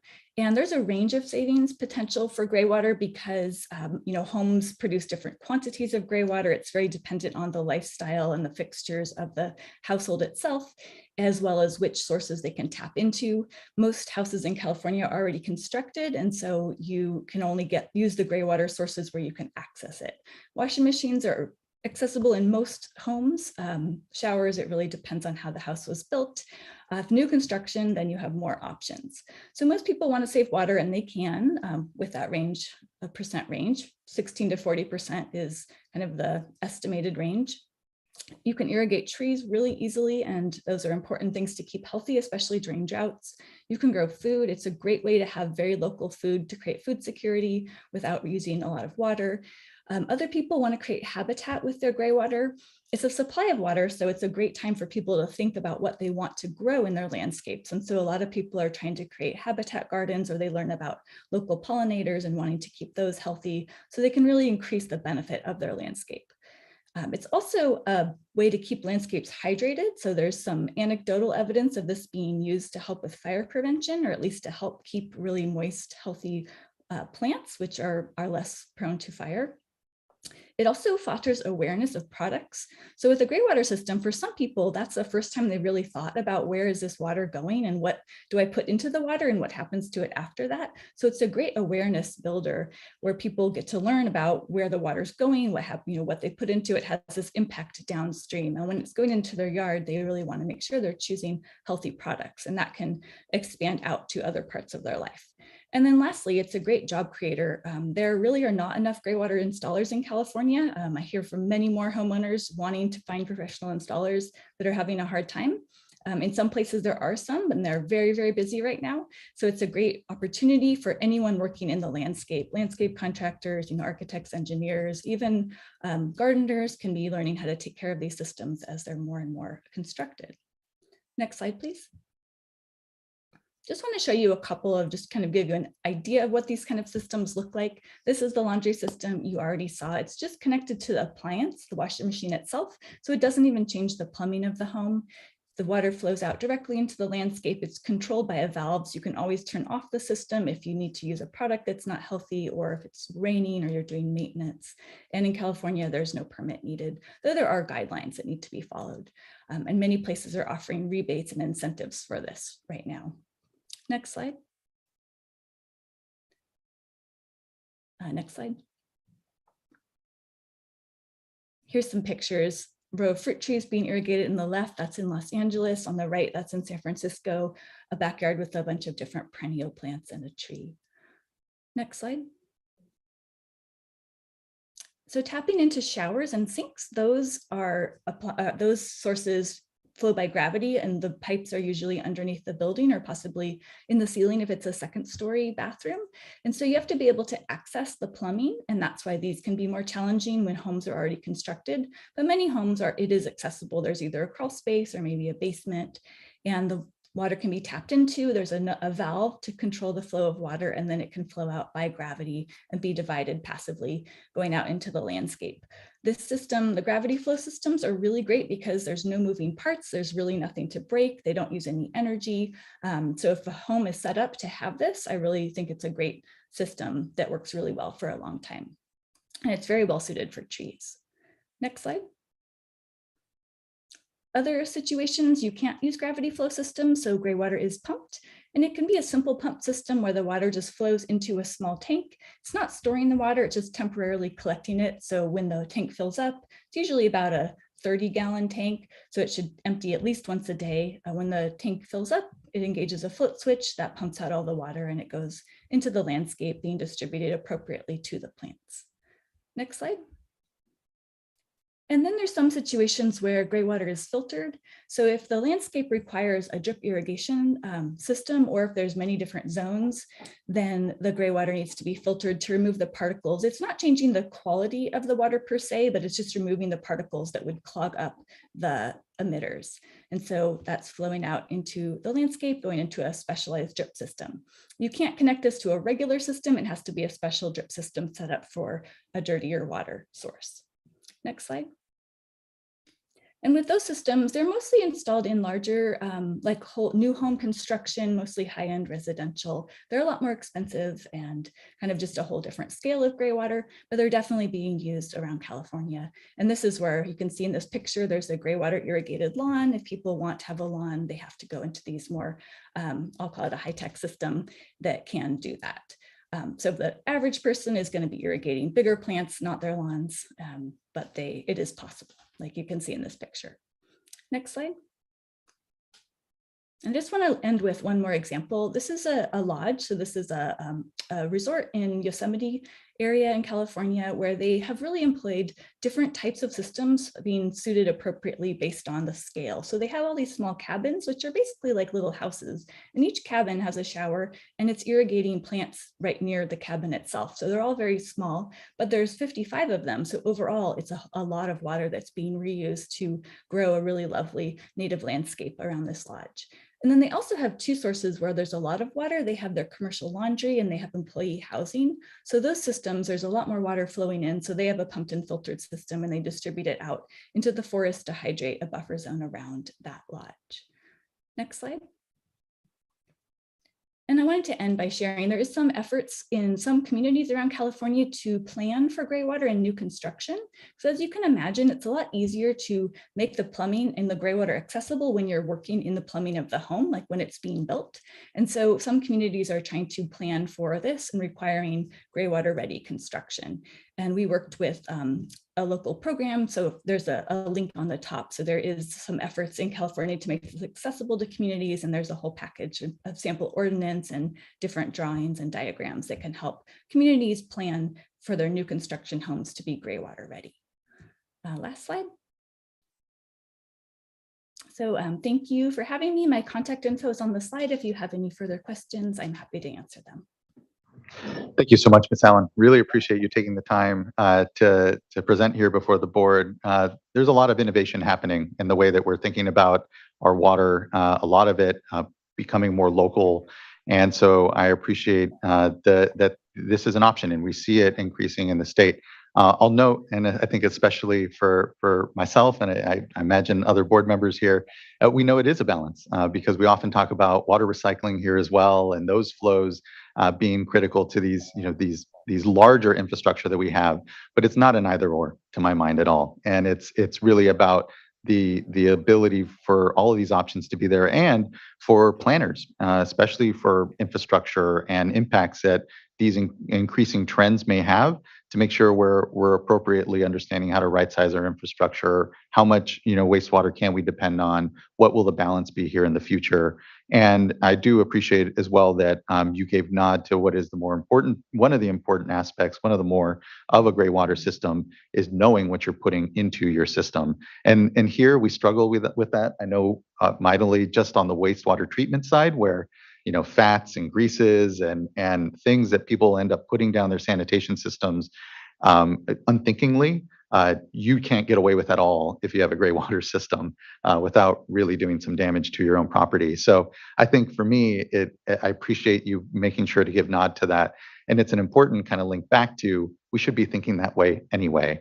The sanitation system is not a disposal system for you. You shouldn't be putting things down that ultimately you wouldn't want to filter out into your yard, essentially. So just thank you. I appreciate just and here we're not talking about toilets and that sort of sanitation, but certainly, the other gray water, not black water on our systems. But it's a continuum of how we treat the systems, and just appreciate the good presentation and discussion I know that's out there. Looking to my colleagues if they have any questions or points they'd like to make as well. Vice Chair. Thank you. Those are really good comments, Chair. And that was along the lines of what I was thinking of. I had a system in the last drought and did have concerns about long-term cumulative impacts. And so that would be an area that I'd be interested in hearing more about. And then also, I know in the last drought, there was some frustration expressed by some advocacy groups that local communities were really discouraging gray water systems. And, because of an interest in maybe moving toward recycled water project for the community instead. So any information, whether today or at a future update, it'd be great to get a sense of, what's going on there. Is that a challenge? Where communities are moving toward recycled water, how are they communicating that with local community members that are interested in gray water systems?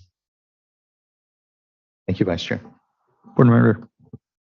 Yes, thank you. Yeah, fantastic presentation, and I always get intrigued and motivated when I hear about new opportunities to increase water use and do it in an energy efficient way.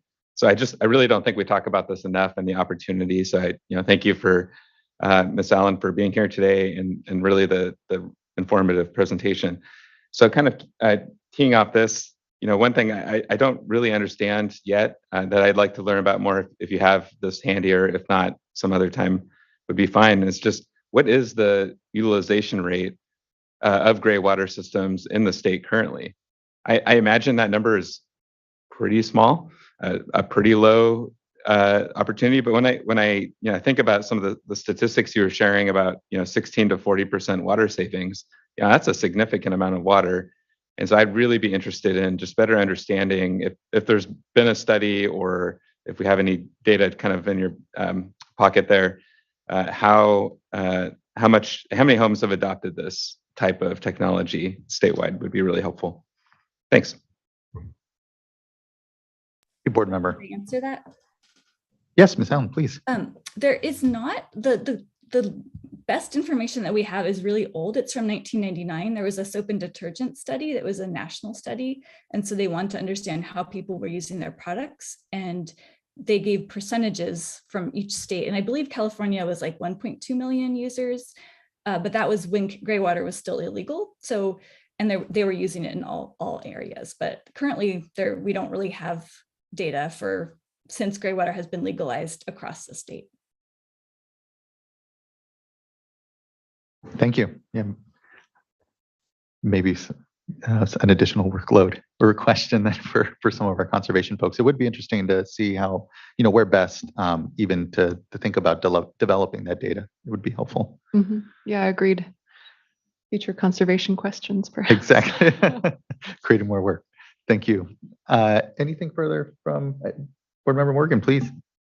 I really don't have anything to, add. I appreciate your comments, Chair, and mine were right along with those, and just really, just that balance of, water and just having that greater understanding and, looking at that big picture. And so I appreciate, the presentation today and, just the, everything that the Chair acknowledged. And so really appreciative. Thank you. Thank you, Board Member. Thank you, all Board Members. And I especially thank you again, Ms. Ely, Ms. Rodero. I know things can be intense and it's a lot of work and we ask a lot, and you guys are doing incredible work, and it's reflective here of the change we continue to see, both, carrying on from the discussions in the last drought to this one. It's a lot that California continues to rise up to, and just really proud of it. So thank you both. We don't have any commenters on this item, so that wraps up this informational item. And as I promised you all, we will take a break. Let's go ahead and take just a brief 10-minute break because I know we have a number of commenters waiting to get to item number 4. So we'll come back here at 11:15, stretch your legs. We'll start in on the item. We have a number of commenters. We'll try to get to as many as we can, but I'll plan to try to take a late lunch at about 12:30, just for everyone's planning purposes. Okay, thank you all. Let's take a 10-minute break and we'll be back here at 11:15. Thank you so much.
Okay, everyone, apologies. It is 11:18. We're a few minutes late from when I thought we'd reconvene, so I appreciate everyone's patience.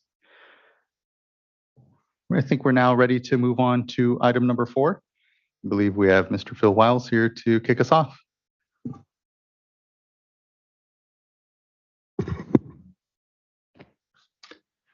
Thank you, Board Chair Esquivel and board members. I'm Phil Wiles. And before you begin, Phil, I apologize. There is a statement that I should probably open this item with, and we'll do so at this moment. So item number 4 is consideration of adoption of a proposed non-precedential water quality order in the matter of the petition of AES Redondo LLC regarding the Redondo Beach Generating Station. This item is a public hearing to consider issuance of a combined time schedule order pursuant to Water Code Section 13300 and cleanup and abatement order pursuant to Water Code Section 13304 that would apply to the discharge from the generating station. Assistant Chief Counsel Phil Wiles will present the order. After the staff presentation, we will hear from the Los Angeles Board, then other speakers. Anyone else wishing to speak on this item should fill out the virtual speaker card if you have not done so already. And now we may actually proceed. Thank you, Mr. Wiles. Thank you, Chair Esquivel. So as you said, this is a proposed water quality order, and it's the result of a petition that was seeking review of the Los Angeles Regional Board's failure to adopt a Water Code Section 13300 time schedule order for the discharges from the AES Redondo Beach Generating Station. The full background and the rationale for the proposed order are contained in the order, but I would like to highlight a few of the more important points just to set the stage. So first, and probably most importantly, the proposed order is not about whether to extend the operation of the Redondo Beach Generating Station. That very difficult and frankly unpopular decision was already made by this board back in October 2021, when the board concluded that electric grid reliability concerns warranted amending this board's once-through cooling policy to extend the operation of the Redondo Beach Generating Station until the end of 2023. This was on a strong recommendation by the California Public Utilities Commission, the California Energy Commission, and the California Independent System Operator. They were, at the time, very concerned that the Redondo Beach Generating Station may be necessary to be called upon to help to avoid potentially severe public impacts associated with electricity blackouts. Again, I just want to emphasize, we are not revisiting that issue right now. So what this proposed order is about is the expected violations of the AES Redondo Beach Generating Station's NPDES discharge permit that are likely to occur both this summer and next summer during the times that the Redondo Beach Generating Station is called upon to operate in order to sustain grid reliability. So we asked the regional board and AES to come up with their best predictions about what number and type of violations we should expect if they continue to operate during 2022 and 2023. And they came up with very similar predictions based on historical data that there would be approximately 4 violations per year of the NPDES permits effluent limitations for DDT, and between 15 and 19 violations per year of the permit's temperature effluent limitation.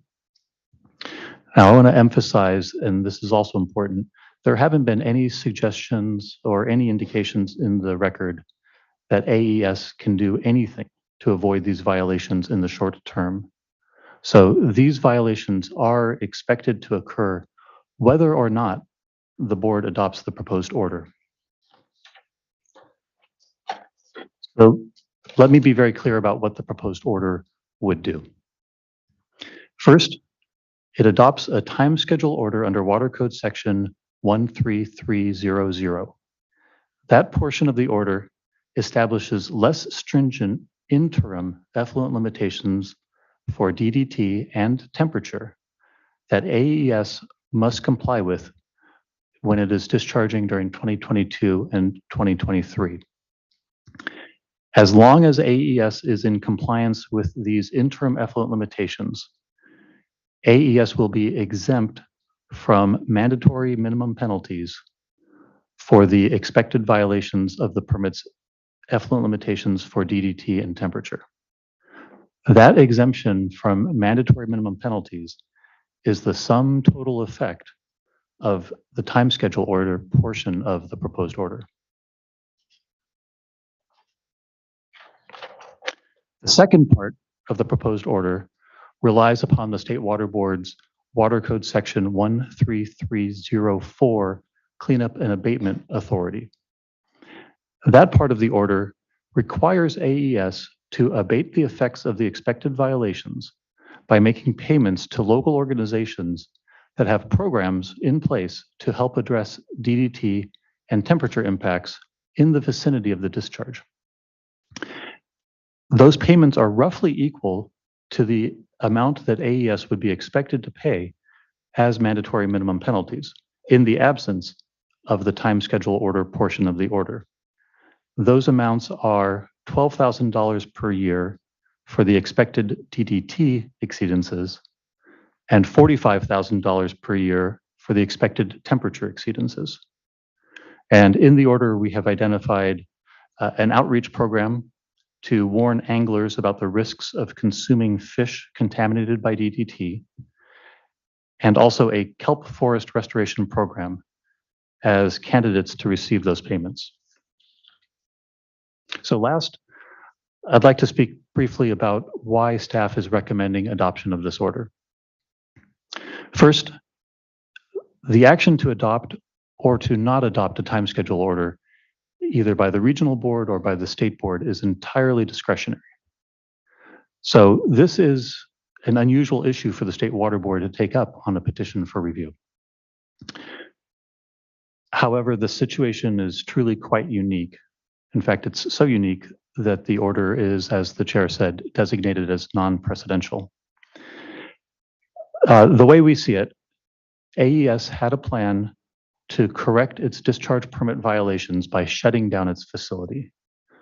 Instead, the state is essentially compelling AES to continue operating the facility for 2 more years, knowing full well that it has no way to correct the violations. And we do appreciate the fact that AES is not content to accrue mandatory minimum penalties as just a normal cost of doing business. So on balance, we're recommending that the board adopt the proposed order because we believe it's more appropriate to require abatement of the discharges than it is to assess mandatory minimum penalties under these very unique circumstances. So that wraps up my presentation. I'd be happy to take questions now or after the public commenters. As Chair Esquivel said, I believe the Los Angeles Regional Board is prepared to make some comments. Yes, thank you, Mr. Wiles. Truly a unique circumstance, quite the special one as well. I do appreciate, though, they're here. We are not just simply waiving the minimum mandatory penalties, but instead pivoting those dollars over to the abatement side of things. So it is not a wholesale, just waiving of those, but again, capturing them more appropriately as part of what should be abatement requirements, while still keeping the general amounts that would have been expected underneath the action. So thank you. I appreciate that. Again, this is unique, and here it's not about the extension. This board has already done that. It is about the time schedule order and these unique circumstances we have for it.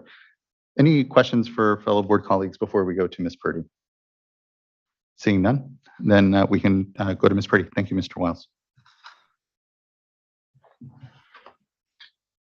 Executive Officer Purdy. Thank you. Yes. Thank you so much for joining us today. Good to see you. Good morning, Chair, members of the board. Very good to see all of you as well. Renee Purdy, Executive Officer of the Los Angeles Water Board. Thank you for the opportunity to make a few comments regarding the State Board's draft order.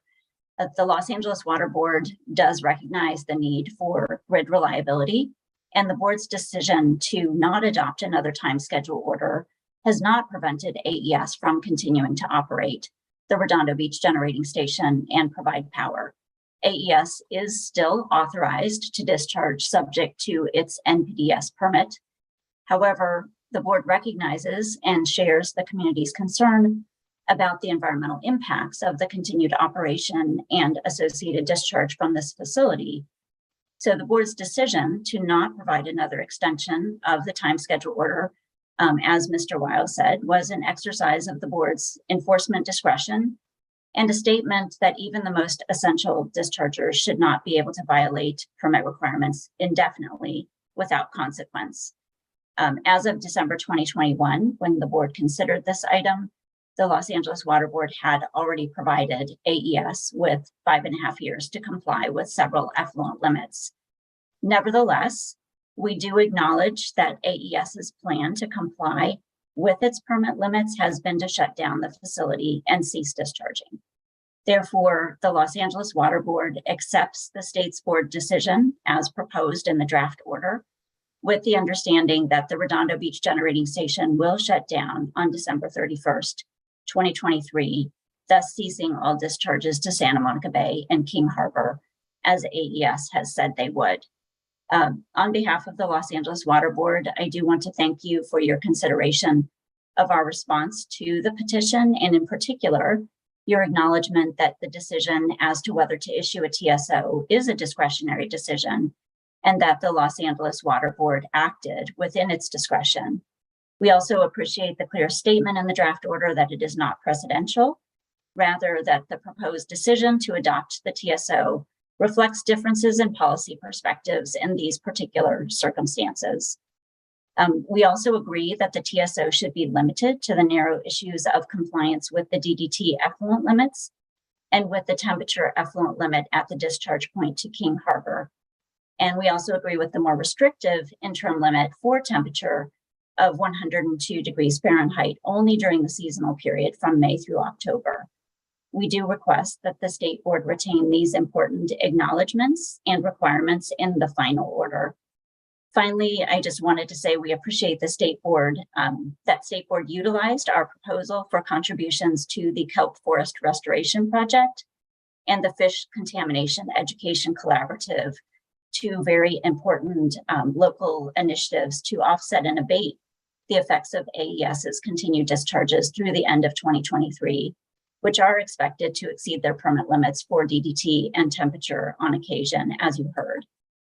We do have our project lead and also our legal counsel here virtually too. So if you have any questions for us, we will do our best to answer them. Thank you so much for your time. Thank you, Ms. Purdy. Appreciate your time. And looking to colleagues whether there's any immediate questions, and seeing none. So thank you. Thank you. We can now move on then to Mark Miller. Or I apologize. Yeah, I believe it's Mark Miller. Yes. Thank you, Chair Esquivel, board members. Thank you for the opportunity to speak today. Start my video. Sorry about that. I'm the AES Market Business Leader for California and General Manager of our Southland Generation portfolio, which includes the Redondo Beach Generating Station. I'd like to request 10 minutes to present to the board today with a brief opening statement and request that I reserve the remaining time for any questions that the board may have. Joining me today are Waco Werda, AES Director of Operations, Mr. Mike Lyons from NBC Aquatic Sciences, and Toi Wongbumpanamit, AES Social Impact Manager, who are available to answer any questions that the board may have.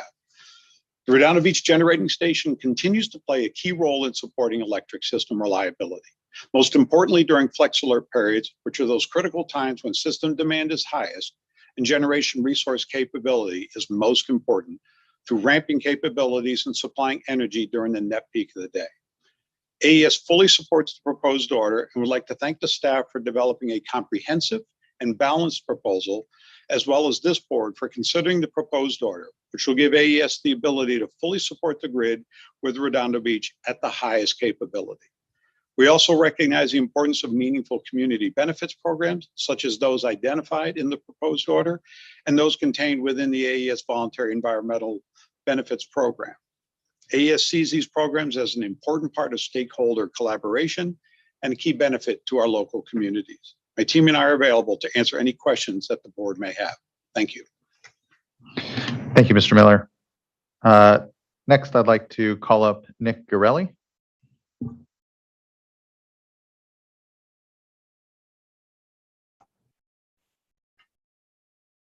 Good morning, everyone. Can you hear me?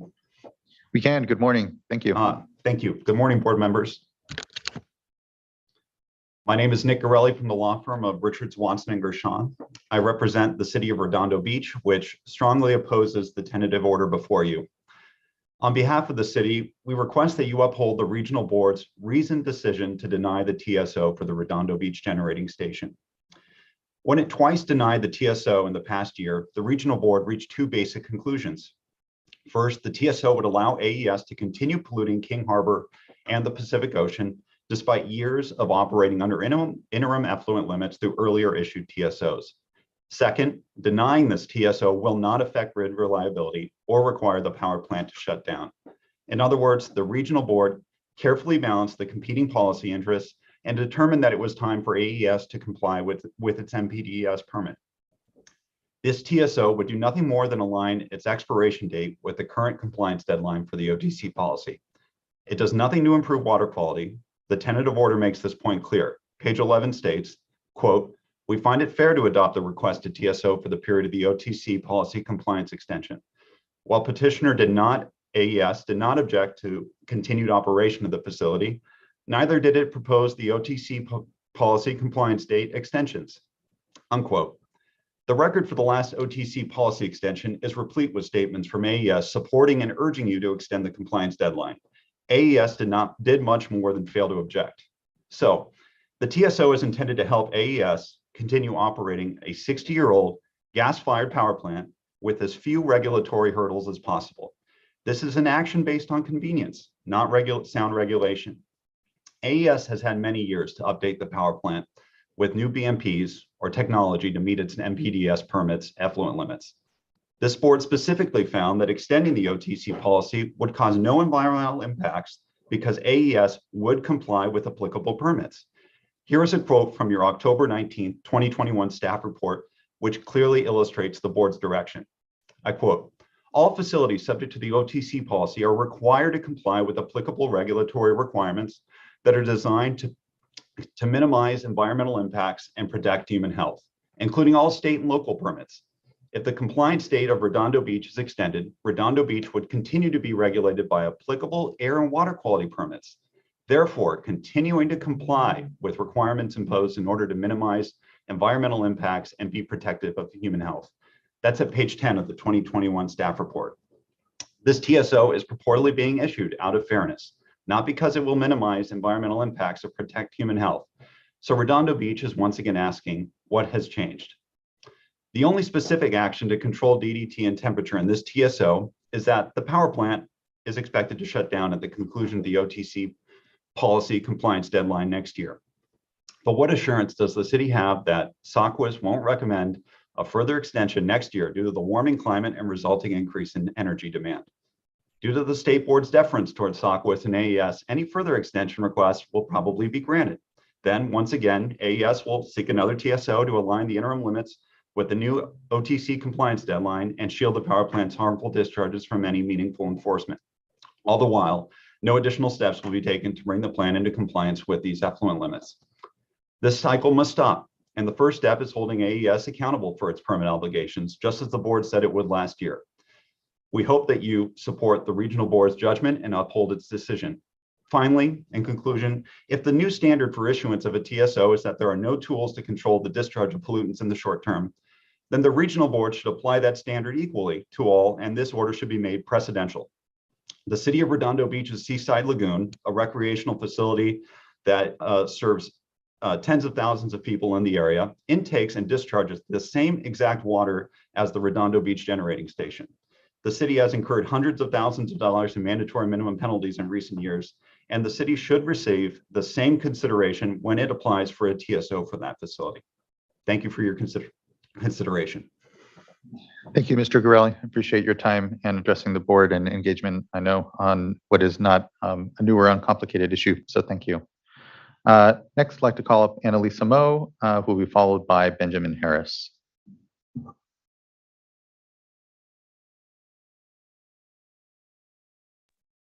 All right, so Good morning. And mute figured out. Good morning.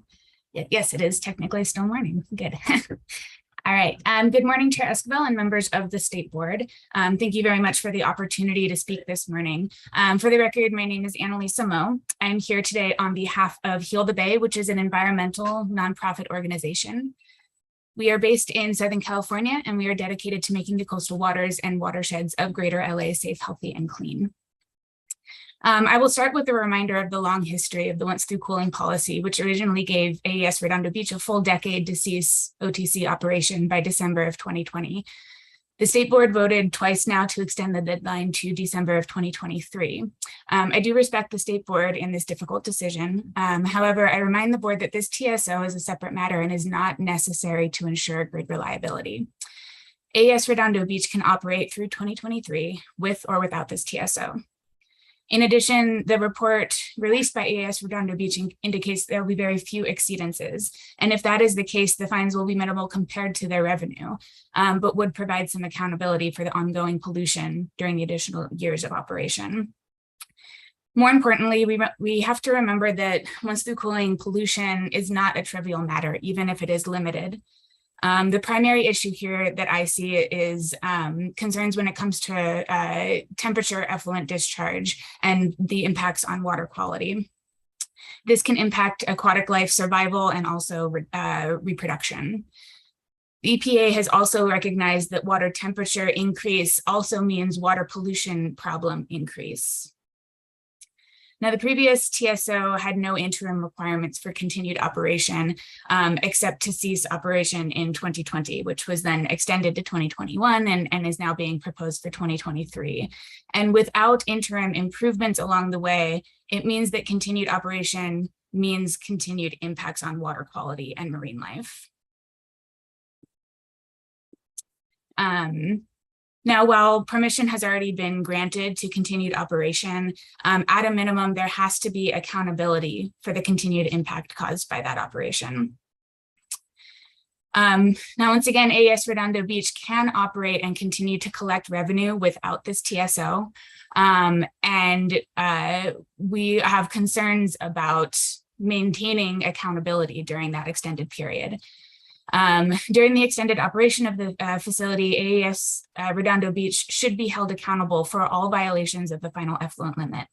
Therefore, we urge the State Board to deny this TSO to support the community in Redondo Beach impacted by this facility, whom you just heard from, and to protect our coastal waters and ecosystems from continued degradation.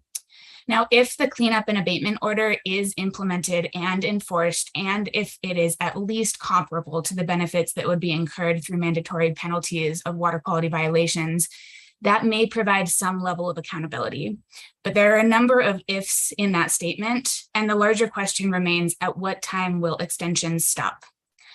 Without enforceable and enforced deadlines, we completely fail the requirements and the very spirit of the once through cooling policy, which was over many years negotiated by multiple parties, including the permittees as well as the NGOs with the State Board's help. With that, I thank you very much for your time and the opportunity to speak. I'm happy to stay on the line if you have any questions. Thank you. Thank you, Ms. Moe, and I appreciate you again, importantly glossing on what is, not just an isolated decision here, but part of a decadal effort to shift from once through cooling along the coast. And I know that we're at these last plants that we're having this pressure with energy considerations and the pressure that climate change is putting on the energy grid. But that this board has no expertise, and we do rely on the SACWIS. And as we, balance what are these complicated, certainly, circumstances with these last plants, I think it's important to note that the majority of plants are no longer and have ceased once through cooling. It is just the small number of plants. So the policy has been something of definitely of a success. And so I just want to make sure, and I appreciate that. To your points of ensuring that, you know, the minimum penalties that are being shifted here to the abatement side to specifically fund and address DDT or temperature. And I know to your, you know, your concern around it, there are a lot of ifs. I share those with you. I want to make sure that the action that the board here is taking is simply, it is one where, to my mind, certainly minimum monthly penalties, as I understand, they go to the cleanup and abatement account. Is that correct? Just looking to Mr. Wiles and otherwise, where do the minimum penalties end up going, and ultimately, right? Because we are capturing what that dollar amount would be and just simply ensuring that they go into the abatement side, so they are providing something more of a concrete benefit. At least I see that as part of the benefit of what the board is actually trying to balance and do here on the TSO, but just want to confirm that. That's right. So any proceeds under mandatory minimum penalties are set aside for use by the state board or the regional boards or other public agencies for cleanup and abatement activities generally. The difference here is this order is targeting those funds for specific programs in the vicinity of the discharge. Okay, thank you. And again, I appreciate, Ms. Moe, all your points and your concern that, you know, that it doesn't really actually better benefit than the community and the actual impacts from the plant around DDT and temperature. So it'll be something that certainly as we further hear and consider this and wherever the board ends up voting today would want to further follow. So thank you. I really do appreciate the points you've brought up. Thank you. Next, I'd like to pivot over to Benjamin Harris. Good morning, Mr. Harris. Good morning. Can you hear me? We can. Thank you. Hi. Thank you, Chair Escobar and members of the State Water Board. Good morning. My name is Benjamin Harris, and I am the staff attorney with Los Angeles Waterkeeper. We urge the board to deny the petition from AES Redondo Beach Generating Station for a time schedule order that would shield the facility from accountability for failing to comply with the terms of its NPDES permit. And I just want to repeat the comments that my colleague Annalisa just mentioned, but also with the lens of accountability, which I think is the important consideration here. Time schedule orders really should only be granted upon a showing of strong justifications and not because the facility's normal operations might exceed permit limits. AES Redondo Beach has not established justifications for the extension here because the facility has shown it can continue operating through the new 2023 extension date with or without this time schedule order. As such, the facility has not shown a compelling reason outside of its own course of operations as to why it would be unable to comply with the terms of its permit. As my colleague Annalisa Moe already stated, water pollution from once through cooling facilities like AES Redondo Beach is not trivial. Effluent discharges from these facilities have high temperatures and can greatly impact aquatic life in Santa Monica Bay in both their survival and reproduction. Moreover, neither the previous time schedule order nor the currently requested order include interim compliance requirements for the facility to achieve prior to its closure other than reduced effluent limits for DDT and temperature. As such, this time schedule order would merely be a rollback of the substantive effluent limits of the permit. The original timeline given for the facility's closure was a decade, and now the facility is asking for the ability to continue discharging effluent with high temperatures for at least another year and a half. I acknowledge that we are in a unique situation and one that poses a difficult decision for both the State Board and the Los Angeles Regional Board. It is important to keep in mind that while time schedule orders are considered an enforcement tool, in practice, they primarily serve to shield dischargers from accountability to the public for discharge violations and to authorize continuing water pollution.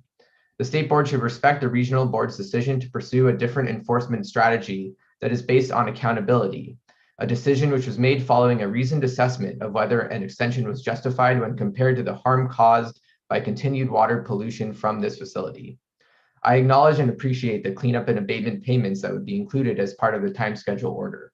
However, as the Regional Board determined, the usual enforcement mechanisms would provide more fulsome ways to address the harm caused by this facility's continuing discharge violations.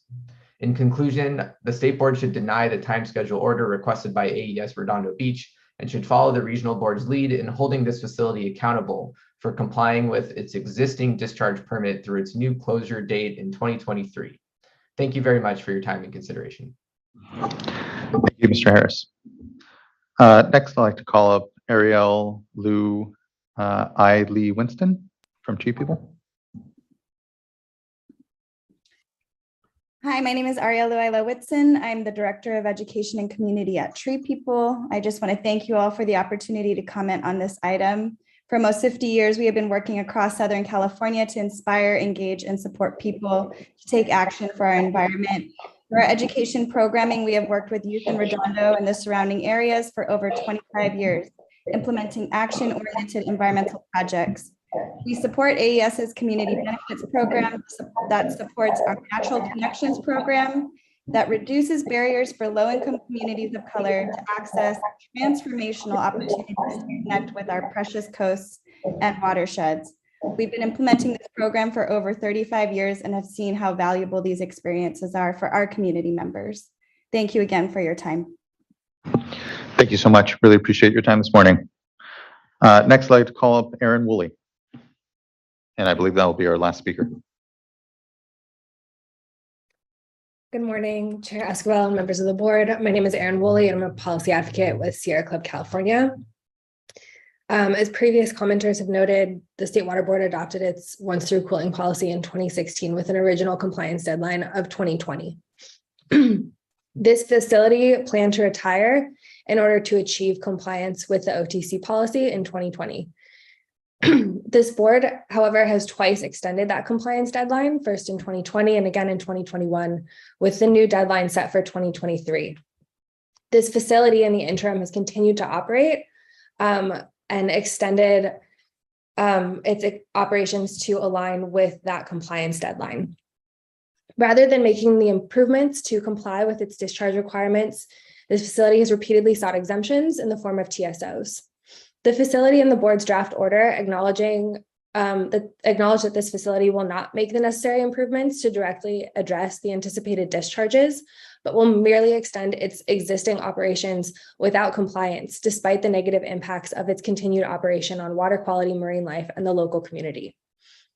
We urge the State Water Board not to grant the TSO and instead to hold AES accountable to the existing standards that are more protective of the environment and local community.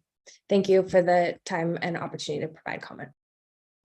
Thank you, Ms. Woolley. I appreciate your time and engagement on this issue and decision-making before the board. Okay, that wraps up our commenters. Looking over to my colleagues to see if they had any questions, any thoughts, comments, discussion, or dialogue we should have.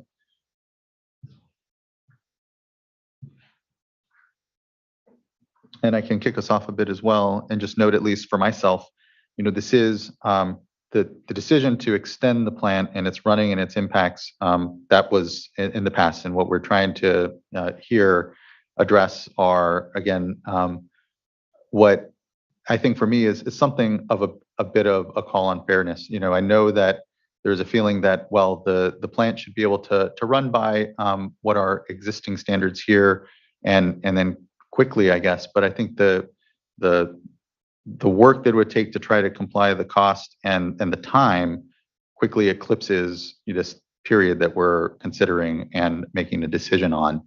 And so I think it's really a matter of how best do we ensure then that its operations, as have already been noted, are going to happen either way because of the decision that's already been made, are best balanced. And here was the state itself that has identified through the SACWIS a need to protect the energy grid and keep here this plant and a couple others continuing to run in order to bridge a really critical time. And because of that, the planning, the funding, everything that would need to be aligned in order to then have that effort to meet the standards now is simply, it's not there. And that's the obvious part. The question then is what to do with what otherwise be mandatory minimum penalties, the fairness of those, where do they go? And again, I feel here on balance, what this board is attempting to do is to say those funds should stay closer to the actual impacts that absent this, again, they would simply go to a cleanup and abatement account, which would be available writ large, but wouldn't guarantee that here we're trying to best balance what are going to be, yes, the ongoing impacts from operations. So I'm comfortable with where the staff proposal is, where we've landed. I think that, again, it doesn't alleviate at all AES from their obligations and here the impacts, but instead pivots at least the minimum mandatory penalties to something closer to home. Abatement had two groups that specifically address DDT and temperature. Again, I support ultimately the staff position, but I look over to my fellow board colleagues for any additional thought or discussion. Yeah, thank you. I don't have too much to add to that. Actually, I concur with your comments. And I just want to say that I do appreciate the regional board's decision to not act on this TSO. I do, commend them for exercising their discretion in this case. Having been on the board for the last two permutations of the once through cooling policy amendment, I am very mindful of the grid reliability challenges. That's not what we're discussing today, but it is a factor in my deciding that at my comfort level in proceeding with this. Were this not part of the facts? And I appreciate that this is a non-precedential decision because it truly is unique to this case. If these circumstances weren't present, I may feel differently about how to proceed here with the NPDES permit and this AES's compliance or non-compliance with that permit. But today, here we are, and I concur wholeheartedly with the mitigation, abatement funds being directed directly towards the kelp forest restoration, towards fishermen education on contamination. I think those are meaningful contributions that will see benefits in the community over the next year, which is, what is allowed to operate, through the end of 2023 for this facility. So it's a difficult decision. It's not one I certainly take lightly at all, but I do think this is the appropriate next step, given what we have today. Thank you, Board Member Vice Chair. Thank you. I don't want to take up much time. I agree with what's already been said. I feel like this is really targeted. It is a unique circumstance. I appreciate that it's non-presidential and just really want to thank staff for its thoughtfulness in this. I concur with Board Member McGuire. It's not taken lightly, and I know staff didn't take it lightly either. And I think that with what's proposed, it's very targeted and appropriate. Vice Chair, anything further? Okay, I'd entertain a motion, I think, at this point. I'll move to adopt the order. Second. Ms. Townsend, can you please call the roll call vote? It was Vice Chair.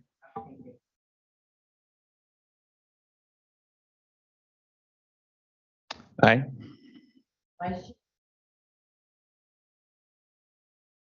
Aye.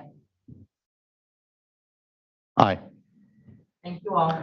Thank you as well. The vote carries and the item is adopted. Thank everyone for their participation and discussion here, and I know there'll likely be still more, so thank you. Thank you. That will bring us to our lunch, and actually we will take a 12 o'clock lunch here, and let's go ahead and we will break until 30-minute lunch, or do you want to give ourselves a little more?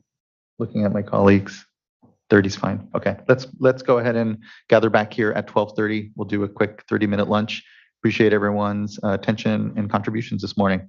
When we come back, we will start on item number 5, which is a summary of results from our volumetric annual report for wastewater and water recycling. Looking forward to that. Thank you all. See you in 30 minutes.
Okay, everyone, I believe we're ready to gather back here. It's 12:35. Thanks, everyone. Hope you enjoyed a good, if not brief, lunch.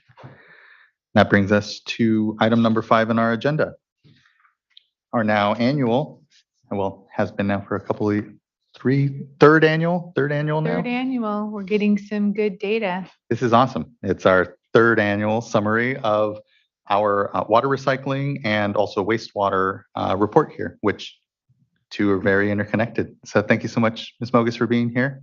Looking forward to where we are now after 3 years of this tracking and where we could go. Yeah, well, thank you. I'm Karen Mogus, Deputy Director, Division of Water Quality, and I'm joined here in person by Tim Regan, our office attorney in the Office of Chief Counsel. And for various and sundry reasons, we have all of our presenters, or our staff presenter online on Zoom, Rebecca Greenwood. And without further ado, I'm going to hand it over to her. She's got all the great news. So Rebecca, take it away.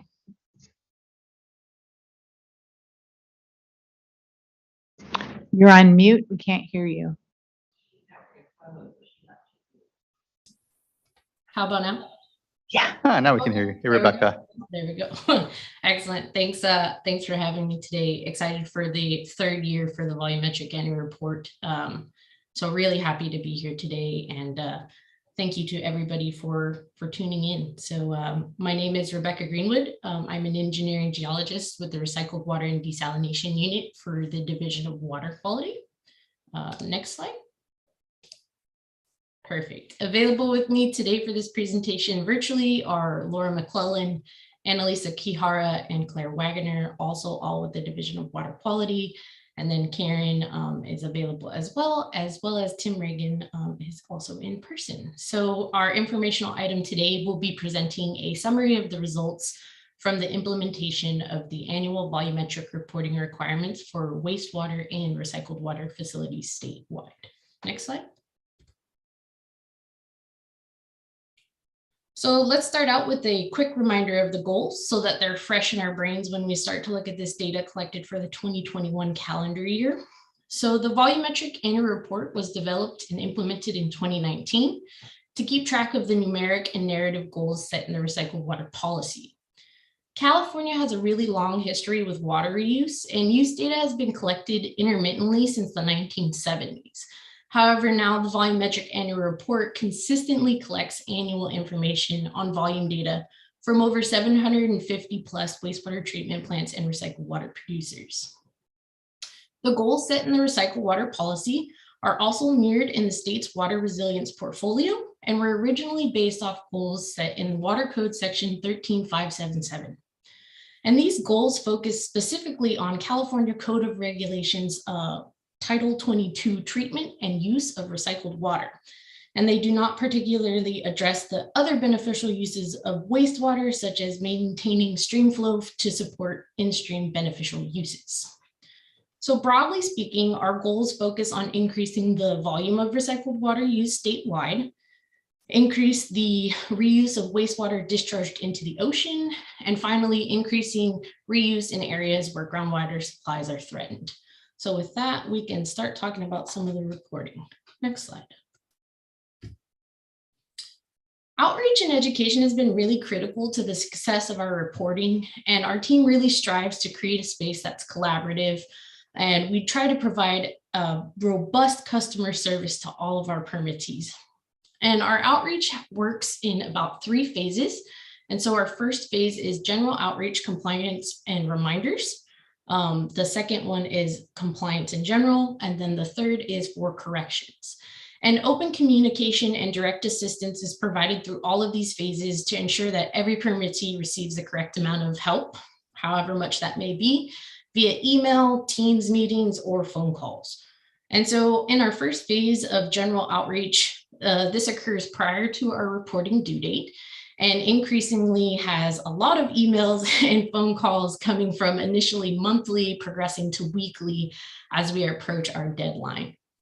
Our second phase for compliance and analysis happens post-deadline and requires more specific assistance to each facility And then we begin to have discussions with our Office of Enforcement for issuing notices of violations for any non-compliance that we might have at that point. Our third phase is corrections and cleanup. And this is when staff review an initial analysis and then determine if any corrections or anomalies need to be addressed within the data set. And then we conduct additional specific outreach to make those changes with those facilities. So as you can see on this slide, we're getting more efficient every year and achieving a really solid compliance rate by the board item date. And our most recent compliance rate are shown on that last column for the end of July.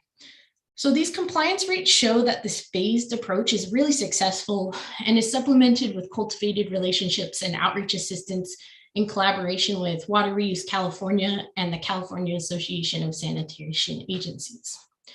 And with each year so far, we've really refined and are finding the optimal time frame for providing quality data and analysis. And it's likely that future report outs will occur in the fall timeframes to be able to provide optimal data and analysis completed by the team. And then we will continue to show hopefully increased compliance as we conduct enforcement. Next slide. I just have to really acknowledge and thank you, Rebecca, for you and the entire team, because those compliance numbers on reporting are pretty incredible. We don't see numbers like that for many of programs. And here speaks to both the important just leadership, I'll say, of our wastewater agencies, water reuse, so many that have worked with us to make sure we're asking the right questions just enough, the right balance, because we know this board, we ask a lot of information.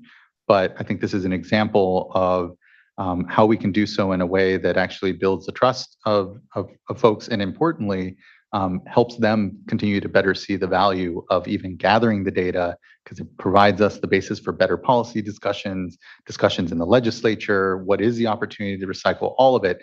And again, just those numbers are just incredibly impressive, and it speaks to just everyone's effort. But just want to thank you and just really acknowledge that.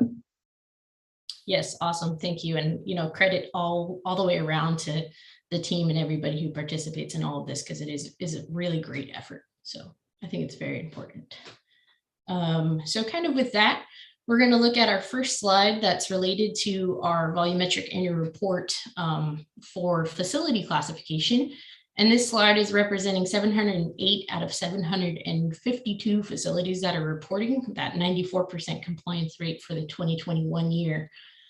We are showing that there are 421 wastewater treatment facilities. These are shown in green. There are 267 wastewater treatment facilities that can produce a Title 22 recycled water. And then finally, there are 20 recycled water producers, which again, do not receive a raw effluent wastewater, but rather they treat an already treated effluent from another facility. So this just kind of lets us get a bird's eye view of where all of these facilities are located in California. Next slide. So moving on into the overall summary for all of the reporting years, this is the volume comparison for the three main data categories collected, which are influent, what's coming into the plant, effluent, where is it going when it's discharged, and then recycled water. So consistent with the rest of the comparisons that I'm going to be presenting today, the 2019 data is going to be on the left column, 2020 is going to be in the middle, and the 2021 is going to be on the right. And everything here is presented in acre feet per year unless otherwise noted. And so while we do have 3 years of data, which is the minimum to be able to provide a trend, it's really important to note that it's pretty difficult to draw robust conclusions off of 3 data points, but we are continuing to collect them. So it's a very good start to what we're looking at. As you can see on this slide, both our influent and effluent volumes have continued to decrease from 2019 to 2021, and then our recycled water volume has increased slightly. Next slide. So before I get into the recycled water specific numbers, I do want to talk a little bit about conservation, which plays appropriately into what we have heard earlier in the board meeting, and how this plays into the volumes that come into our wastewater treatment plants. So this slide shows a data that was presented by the Office of Research Planning and Performance previously, and it shows the average indoor residential water use over the last few years. And the average indoor water use has been decreasing over the past 3 years, which is consistent and tracks with the decrease in influent, that we see coming into wastewater facilities from the volumetric annual report. So on the top right, there is a table that was presented by the Department of Water Resources and the State Water Board as a joint recommendation for an indoor residential water use standard. But as you can also see, the average indoor water use standard is currently lower than the recommendation. And Californians are really are expected to continue to use water more efficiently and effectively indoors. So as we kind of heard earlier, passive conservation is really happening right now, and wastewater collection systems and treatment facilities may continue to experience lower or more concentrated flows due to things like codes and standards and behavioral changes, much like the gray water system stuff that we saw a little bit earlier. And this isn't always a bad thing. Water efficiency saves water, energy, money, protects water quality. And there's a lot of really great increases for benefits for all of this as our climate changes. But it's really important to note that conservation is critical, but it's definitely not going to solve California's water issues all by itself. So this is something that agencies that are producing recycled water are going to have to continue to adapt to, as the volume of influent entering facilities has a really big impact on how much recycled water can be produced from these places. So let's shift back now and look at some of the direct recycled water data. Next slide. So this is directly from our numbers, and this graph shows our recycled water use by category from 2019 to 2021. As you can see, most categories have remained fairly consistent from 2020 to 2021, and the growth that we've seen in this number for increased recycled water use has really come from potable uses, which includes groundwater recharge and seawater intrusion barrier. Next slide. And then again, consistent with prior years, we can see that Santa Ana Region 8 and Los Angeles Region 4 are the regions that produce most of this potable recycled water. And the Central Coast region, which is Region 3, and the San Diego region, Region 9, are also going to be starting to produce some potable recycled water as well in the near future. And then as an additional category of note, we want to highlight that the Central Valley region is still the largest amount of recycled water used for agriculture irrigation.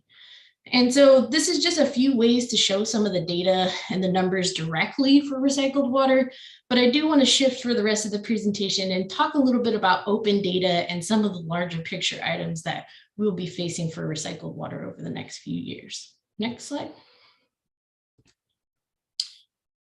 Excellent. So this year, in collaboration with the Office of Information Management and Analysis, we've created an interactive tool to display our data on our updated webpage. This map is just another tool to help us display our data in an interactive form.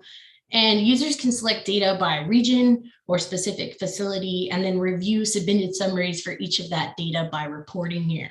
We still are continuing to put out our updated infographics. All of our presentations, including this board presentation, will be on our website, and then continuing to have all of our GeoTracker resources on our webpage as well. So this link is provided on the slide, or you can navigate to our reporting webpage by going to waterboards.ca.gov/recycled water, where you can get a bunch of information about not only the Division of Water Quality's recycled water unit, but also Division of Drinking Waters and Division of Financial Assistance. So with that, we've also been working with the Office of Information Management and Analysis on updating performance reports, which are going to be presented at a later board meeting by their team, but we did want to give a shout out to them for all of their hard work. The new dashboard is going to include historical data as well as our volumetric annual report data to look through in an interactive tool. So look for that coming out in the future. Next slide. So in addition to the new tools and information that are coming out from our teams, we're really happy to receive inquiries from grad students and other interested parties on the volumetric annual report data set, which is hosted on the California Open Data portal. I did want to highlight a few projects that have used this volumetric data set and are continuing to promote recycled water. So the chart on the left is from the Pacific Institute Untapped Potential Report, which investigates our data set and looks at additional water reuse potential, including stormwater capture, to estimate where we can increase recycled water in different ways across California. And then on the right, there's a map from Water Reuse California that's been a really great resource for displaying the data on an interactive map tool as well. And then we also have our newest 2021 data set posted for immediate access on our California Open Data Portal right now. And so we are looking forward to people being able to access that data and do more analysis. We're also looking forward to the forthcoming report, which is funded by the Water Recycling Funding Program at the State Board, Grant 4962, on the feasibility of increasing recycled water in California. And that should be finalized in the next couple months and will be ready to be released. So also another teaser for looking out for that. Next slide. So these data are really helping decision makers and academics with the central question of how can we continue to increase recycled water in California? And one way that that's going to happen is going to be with the upcoming regulations for direct potable reuse. And direct potable reuse, if you're unfamiliar, is the planned introduction of recycled water either directly into a public water system or into a raw water supply immediately upstream of a water treatment plant. Assembly Bill 574 requires an expert panel to review the proposed criteria and then make a finding whether the criteria would be protective of public health. The panel is currently reviewing the proposed criteria, and the DPR regulations should be considered for adoption by the State Water Board by December 31st, 2023. And according to Water Reuse California, there are tens of thousands of planned acre feet for recycled water for direct potable reuse projects coming in the future. This is one path forward, but there's still much to be done for us to increase recycled water volumes in a significant manner. Next slide. Securing a reliable water supply for California requires greater investments in water infrastructure projects. Water infrastructure requires time and investment beyond just building or expanding a treatment plant. And from 2017 to May 2022, the State Water Board's Division of Financial Assistance has funded $1.8 billion to recycled water projects and anticipates increasing recycled water volumes in categories for agriculture irrigation, landscape irrigation, groundwater recharge, potable reuse, and other various uses by 124,000 acre feet by 2027.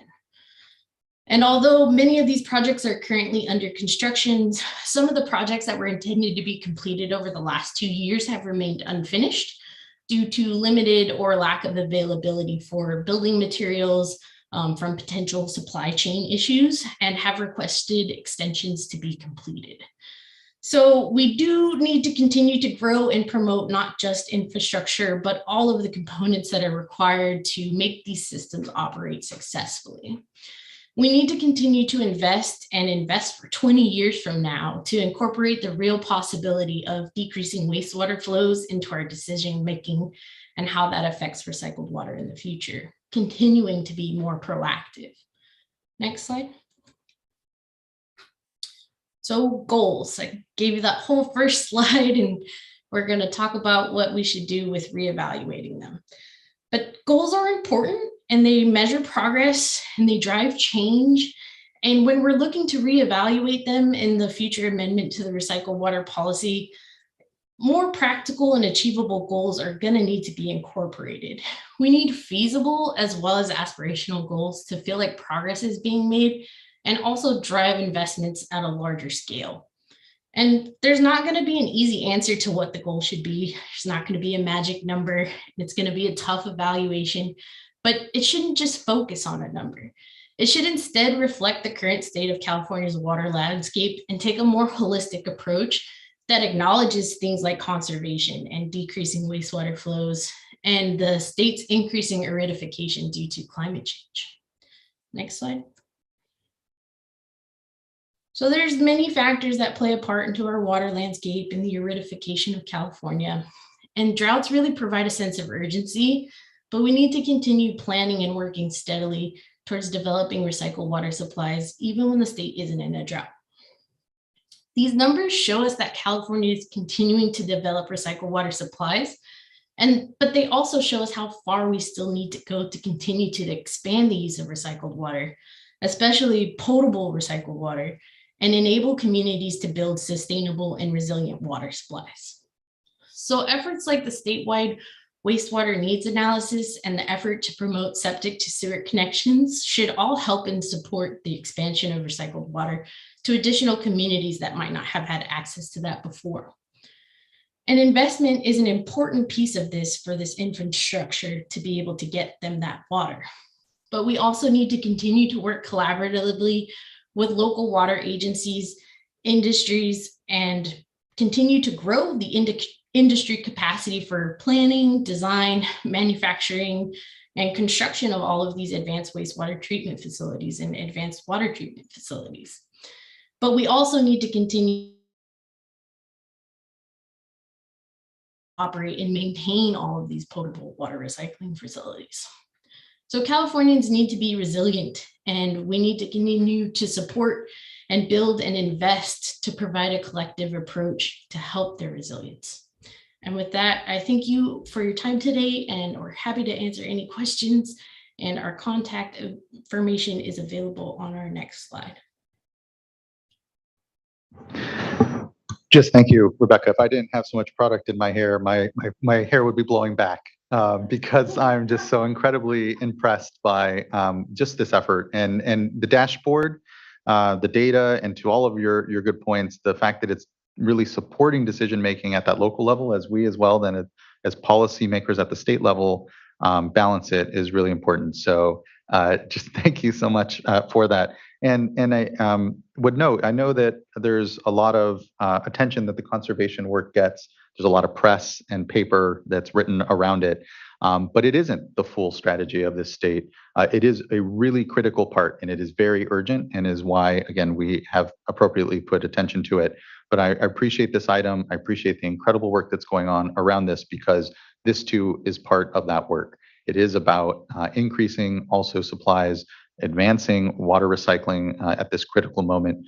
And to your point, and I appreciate the discussion around the impacts of the conservation work on how we plan, promote, be able to build faith in projects that won't be stranded because aren't taking consideration the decline in usage is an important one. We have to balance the investments we're making and make sure we're really here using the benefit of these data streams, this information, to be right-sizing our investments and really looking at the total future of our systems, which we know we have to take into consideration the conservation work we're doing.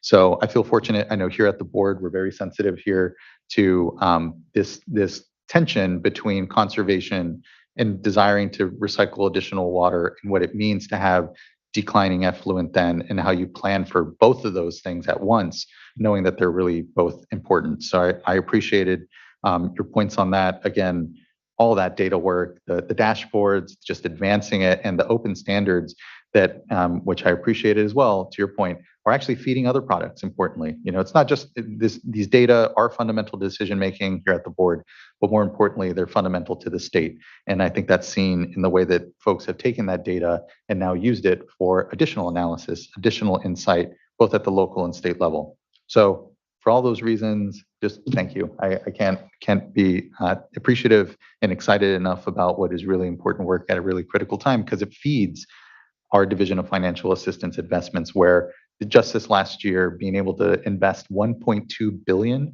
in these recycled water projects, they're going to develop another 75,000 acre feet. Again, shows the real opportunity and pleasure it is to work in these areas, because seeing both sides of it has its benefits. Looking over to fellow board colleagues, I know we have a couple of commenters as well to contribute to our discussion, but please, Vice Chair. I just want to join in thanking the team for putting this together, and also being responsive to some of the concerns that were raised by water reuse regarding some challenges with reporting and seeking further clarification for those filing reports. And so I was pleased to hear of, greater clarification and ability to respond in the appropriate categories. As usual, I'm particularly interested in seeing where we can expand in the agricultural sector because of not having to go to that higher level of treatment and higher energy use. So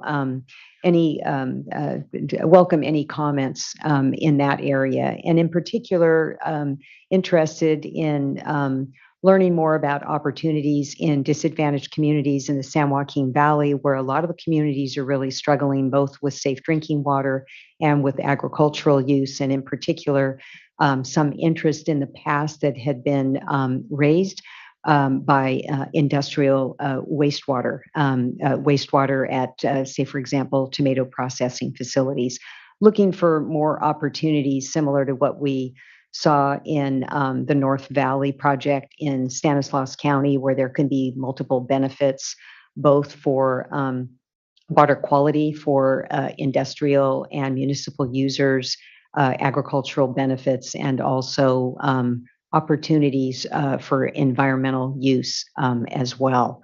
And so I know with not expecting you necessarily to answer all this today, but with all of the really good work that's going on out there in the San Joaquin Valley between PPIC, the San Joaquin Valley Blueprint, and the Collaborative Action program that Stanford has initiated, there's increasing conversations about ways that agricultural lands can be repurposed in part for environmental use. And so I think that there's increasing, as we go forward, perhaps increasing opportunities for that environmental component as well.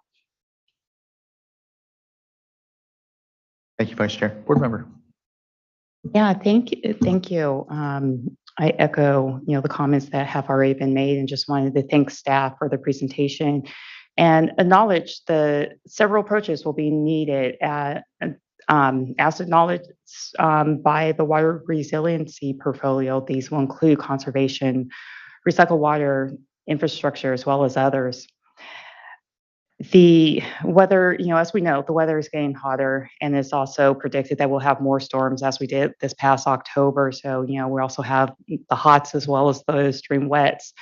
It'll be important for us to work together with our sister agencies, including Department, Food and Ag, DWR, as stakeholders, as we build resiliency to address climate change, really looking at that full picture of, opportunities to, bring to the table, and not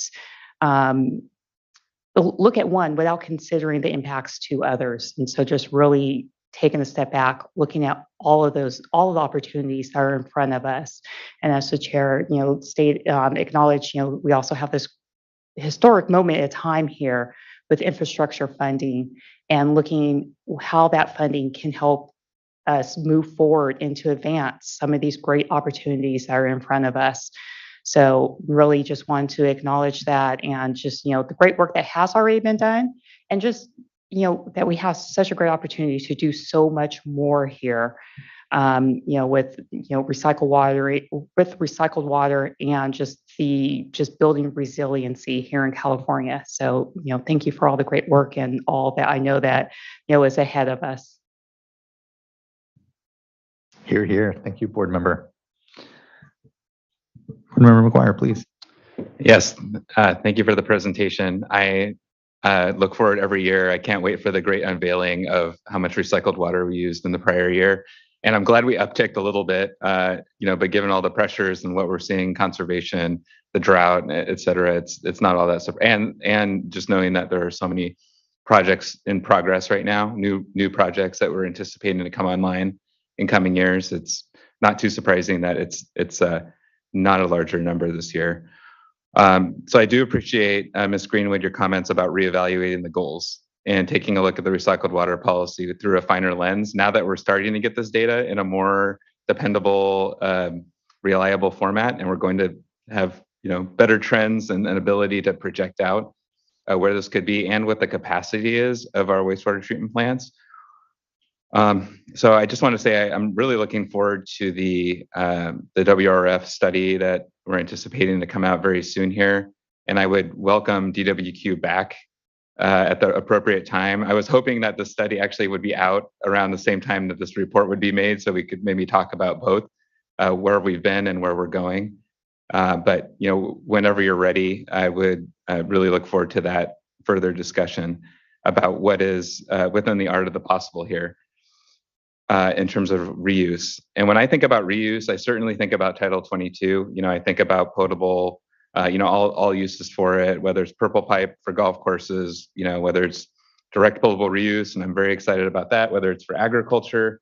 But I really also want us to not lose sight of the environmental benefits that discharge flows have. And I am a little concerned that we've lost a little bit of that story through this reporting, through the presentation today. I really didn't see a breakout of that component.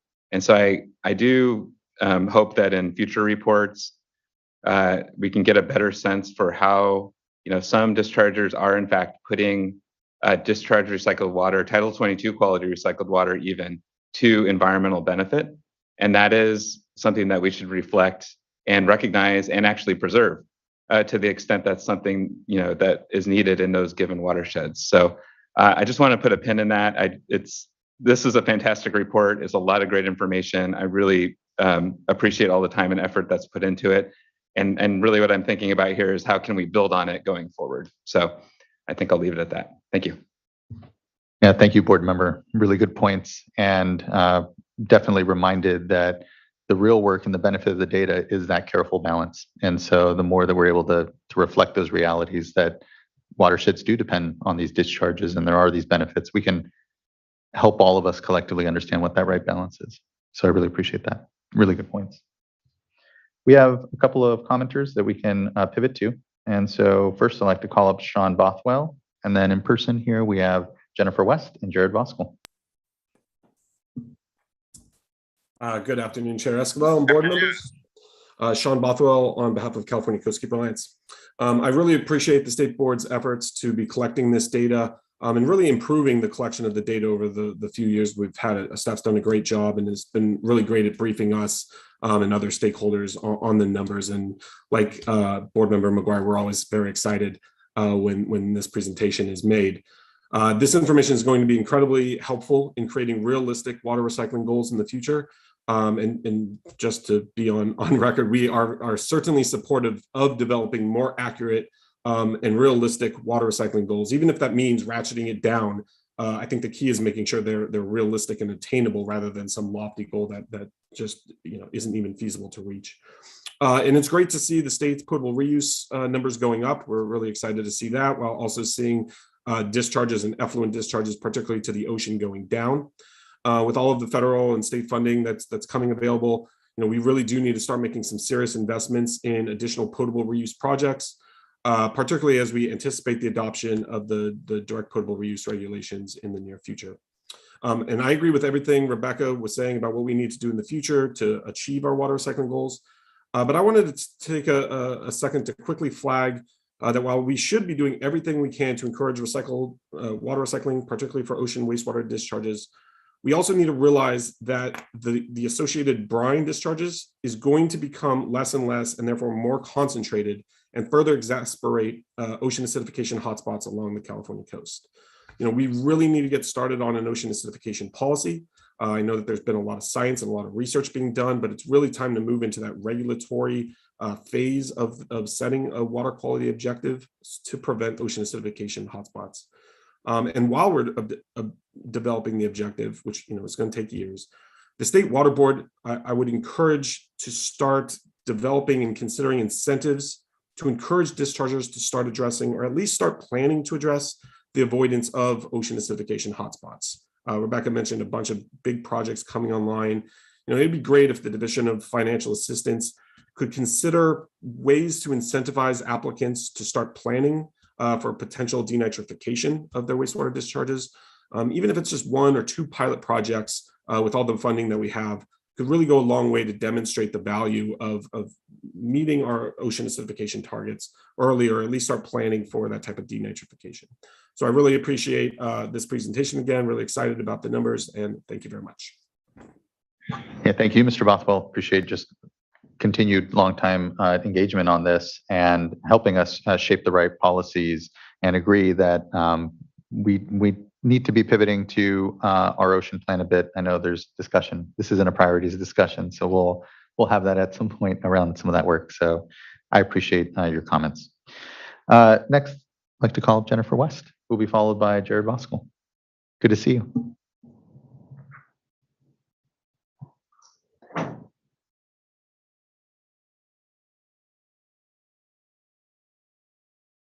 Thank you very much. Jennifer West. I'm the Managing Director of Water Reuse California. I want to start again by thanking the staff for all their efforts on this. They do a really good job of briefing us, and we like the partnership. And I think our membership is also seeing the value of this effort. This is year 3 of this, and I'm certainly appreciating it as we talk to and briefing legislators about recycled water, and they can find out now where recycled water is happening in their community kind of for the first time and drill down to the city level. So that's been really, really a positive thing. I appreciate the presentation in combination with the conservation numbers. There is a lot less water in the system. And so the slight increase in recycled water when you see a lot less water in the system is significant. As we discussed, we are going to see a lot of potable reuse projects coming online in the next few years.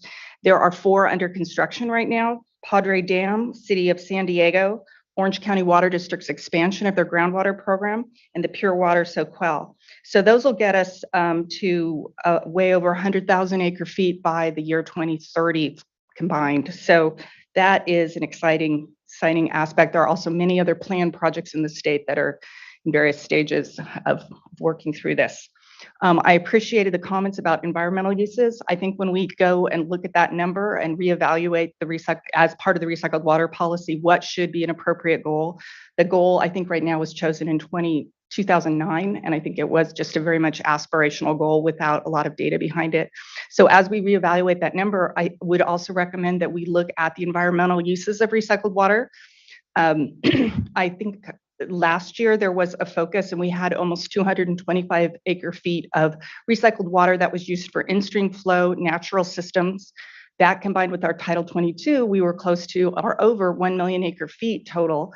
So I think it's an important aspect that it's difficult it wasn't in this year's policy, but I think as we update that policy and look at a new number, we should find a way to recognize the benefit of environmental recycled water. So those are my comments. And again, thank you. Thank you very much. Thank you for your great comments, advocacy, and contribution to all these, not just this work, but I know what is very deep technical work on the direct potable reuse regs and everything else. Really appreciate your work, Jennifer, and water reuse. Next, we have Jared Voskuhl from CASA.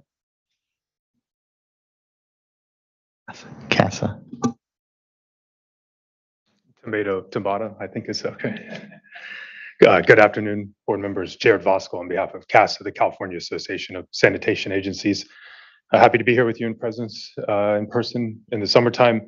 Want to echo Jennifer West's comments and our support for those, and make a couple other additional comments. Kind of touched upon, but just to summarize it, there were several uses of recycled water that weren't technical Title 22 uses. So if you were to kind of do that back of the envelope map, we're right next to the target when you're considering those plus planned projects right now, which I think is very exciting. But that said, we recognize with the declining flows that staff shared overall in the system that these targets are going to need to be revisited long term.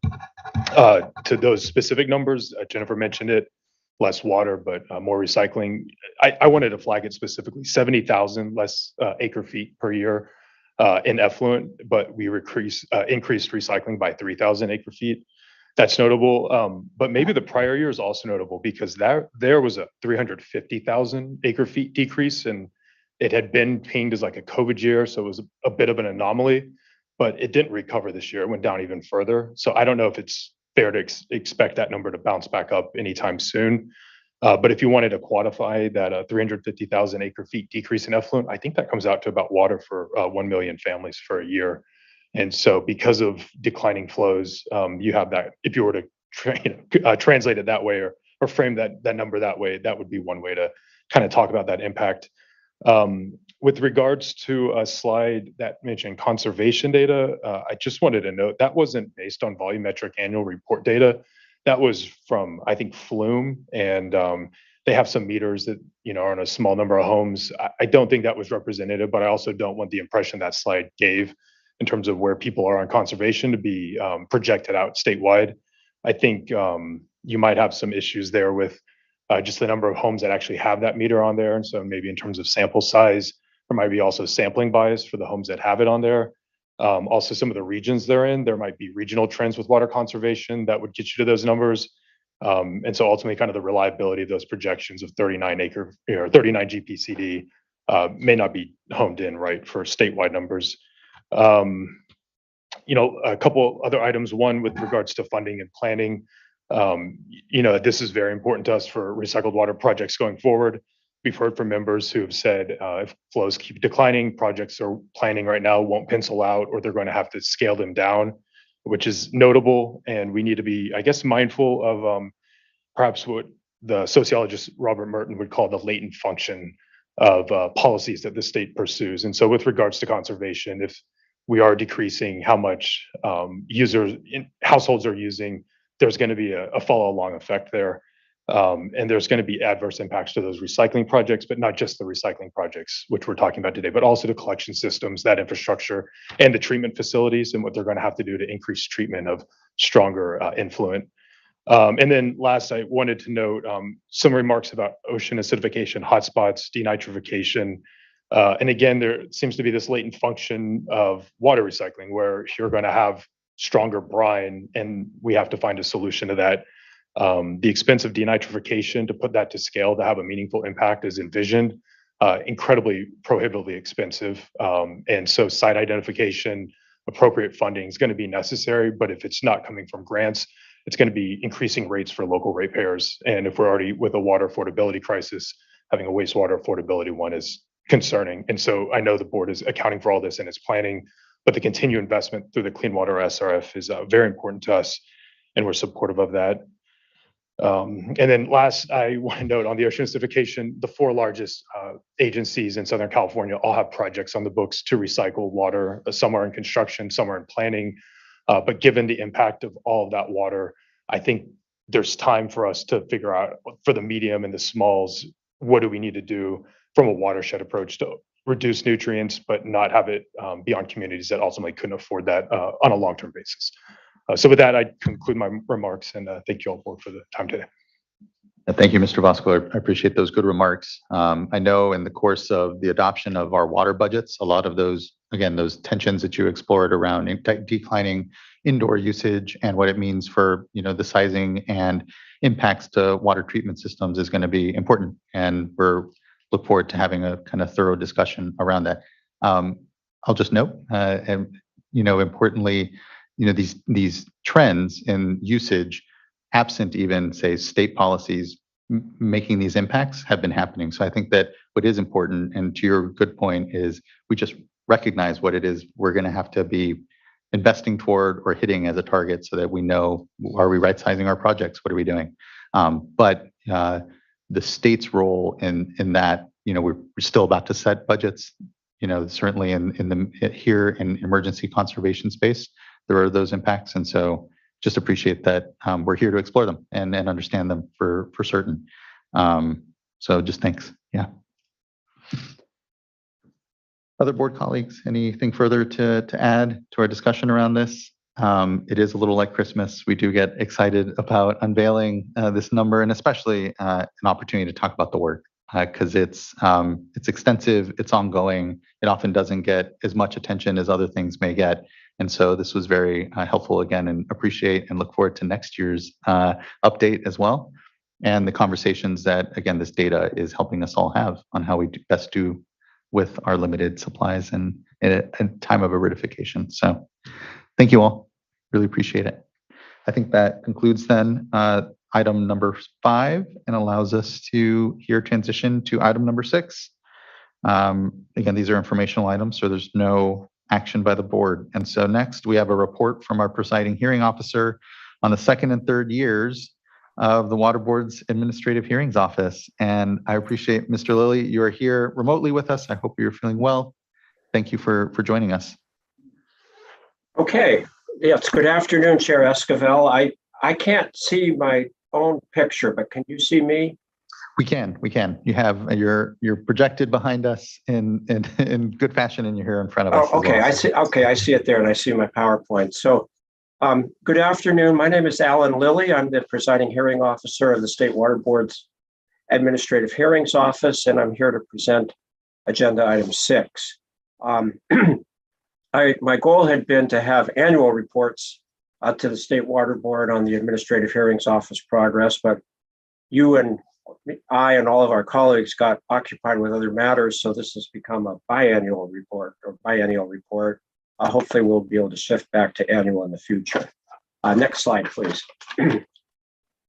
So today I'm going to talk about the process we use to set up the AHO, the hearings and orders that have happened since June of 2020, just over 2 years ago, our pending proceedings, and our goals.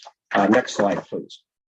And if I can, Mr. Lilly, I think important for the public to understand that prior to the creation of your office, any of these hearings would require the time and attention of any of us as board members here. And given the amount of work in water rights, the amount that of real administrative things that we always had to balance with board member time, having you as a resource here, your leadership has been incredible and a real pivot and resource for this board that we never had before. So I just, mean to and need to acknowledge here at the top your leadership and just the thanks for this resource that the board didn't have prior to the creation of your office. Well, thank you. And of course, it's the legislature that set it up, so we'll thank them as well. I will just say, Chair Esquivel, every time I watch one of your board meetings, it reminds me how many things besides water rights the board has to do, in addition to all of the complex water right matters. So if I and my colleagues have been able to take a small chunk of your work and basically make it more efficient for you to process it, that's certainly our goal, and we will continue to do that. Thank you. Okay, so just by way of quick background, and I did cover this in my presentation 2 years ago, so I will go over the background fairly quickly today. The legislation listed here was signed by Governor Brown in 2018. Effective July 1, 2019, it established these sections of the Water Code. Next slide, please. Water Code 1110 specifies that the Administrative Hearings Office, which of course we refer to frequently as AHO, is an independent organizational unit within the State Board to provide a neutral, fair, and efficient forum for adjudications. And of course, we follow that statutory mandate. Next slide, please. The text in this slide is probably not very legible. This, of course, is a board organization chart. And I just have it here with the entry for the AHO circled because it does show that we are set up under the board's org chart as an independent organizational unit. Next slide, please. Water Code 1111 created the presiding hearing officer position and authorized the presiding hearing officer to hire other personnel, including other hearing officers and technical experts. The Budget Change Proposal 18 from fiscal year 2019-2020 authorized the presiding hearing officer position, 2 other hearing officer positions, and 4 technical and support staff positions. Next slide, please. So after going through the board's normal process for public hiring, the board selected me as the first administrative hearings officer, announced that on September 18, 2019, and I started working for the board in this position on November 1 of 2019. Seems like just yesterday, but it was almost 3 years ago. Next slide, please. Following my hiring by the board, I went through the process to hire, to fill out the other 6 positions within my office. I learned a lot about how state personnel hiring works. I think I conducted 34 interviews and spent a lot of time on it, but I am very happy to say I got just an excellent group of people working for me, and they've all been on board since the spring and summer of 2020. And I do want to take just one moment to say, not only do I appreciate all their hard work, but they've all shown when to take independent initiatives. And of course, they ask me when they need to, but they really have thought of a lot of things I would have never thought of and have run with them. And it really has expanded the presence of our office and the efficiency of our office. So I won't mention them all by name. They are all listed here, but it's the best group of people I've ever worked with. And I sure am happy to have them all on board. Next slide, please. So under Water Code 1112, the statute specifies that an AHO hearing officer shall preside over hearings involving various specified types of water right enforcement matters, and that the board may also assign other adjudicative hearings to the AHO, and that AHO hearing officers also may perform additional work, including when requested by the board, including some matters that are specified here. Later in this presentation, I will briefly discuss the types of proceedings that have been assigned to the AHO and our actions in those proceedings. Next slide, please. For most proceedings, our hearing officer, either I or one of my colleague hearing officers, prepares a proposed order, which is supposed to be within 90 days after the matter is submitted to the AHO in our proceeding. And then the board within 90 days can take any of these four types of actions. Excuse me. I think you're beginning to see why I'm not there in person today. So far, the board has adopted each of our proposed orders, with at most only minor amendments that the board made during the meeting process. And of course, that is our goal. The statute requires the AHO to prepare each proposed order in a form that may be adopted by the board. So of course, we do that. And our goal is for the board to be satisfied with our proposed orders and to adopt them. Next slide, please. This is a copy of the AHO homepage on the State Water Board's website. And I would like to thank DIT staff members who worked with AHO staff to develop the format of this page. It went through a few iterations, but I think we have now a very clear format and form. And of course, each one of these blue entries has a link to further pages. There have been challenges with web accessibility requirements. Again, DIT staff and my staff have worked together to meet those challenges. And I think we've done pretty well and now have a pretty informative and readable set of web pages. Next slide, please.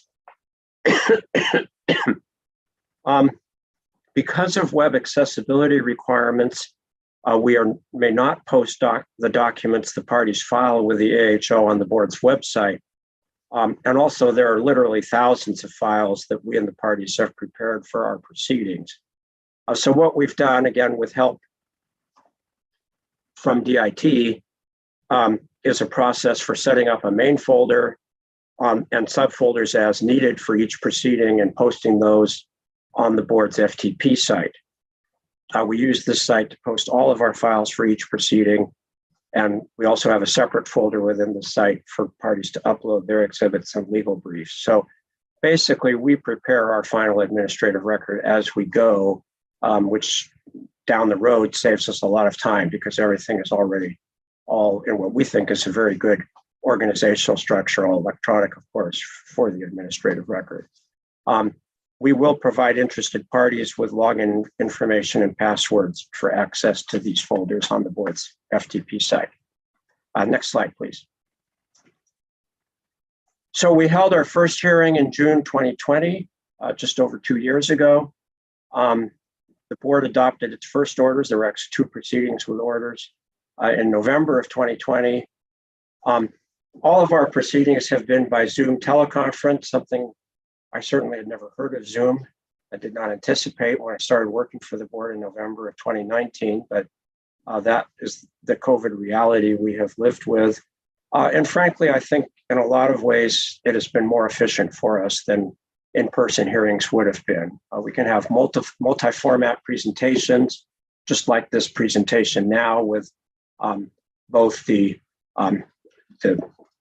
slide or whatever exhibit page displayed next to the person who's talking, and we can have a recording of that. I think a lot of people are very grateful for the reduced travel times to and from Sacramento, particularly for pre-hearing proceedings. We can have a half-hour status conference for people from all over the state with essentially no travel time. And we get our recordings and our Zoom-generated transcripts available immediately, so we don't have the delays associated with a court reporter preparing transcripts. Next slide, please. We also post or provide real-time access to parties who want to watch our hearings without participating on YouTube. And we also post all the recordings there for future reference by anybody who's interested. And again, that's accessible through our webpage. Next slide, please.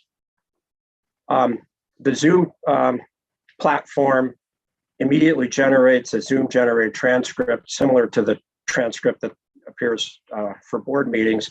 It's not accurate enough to be an official hearing transcript, but it does provide the hour, minute, and second of each statement, so anyone can use it to locate, a particular passage on the Zoom video plus audio recording, which is our official transcript.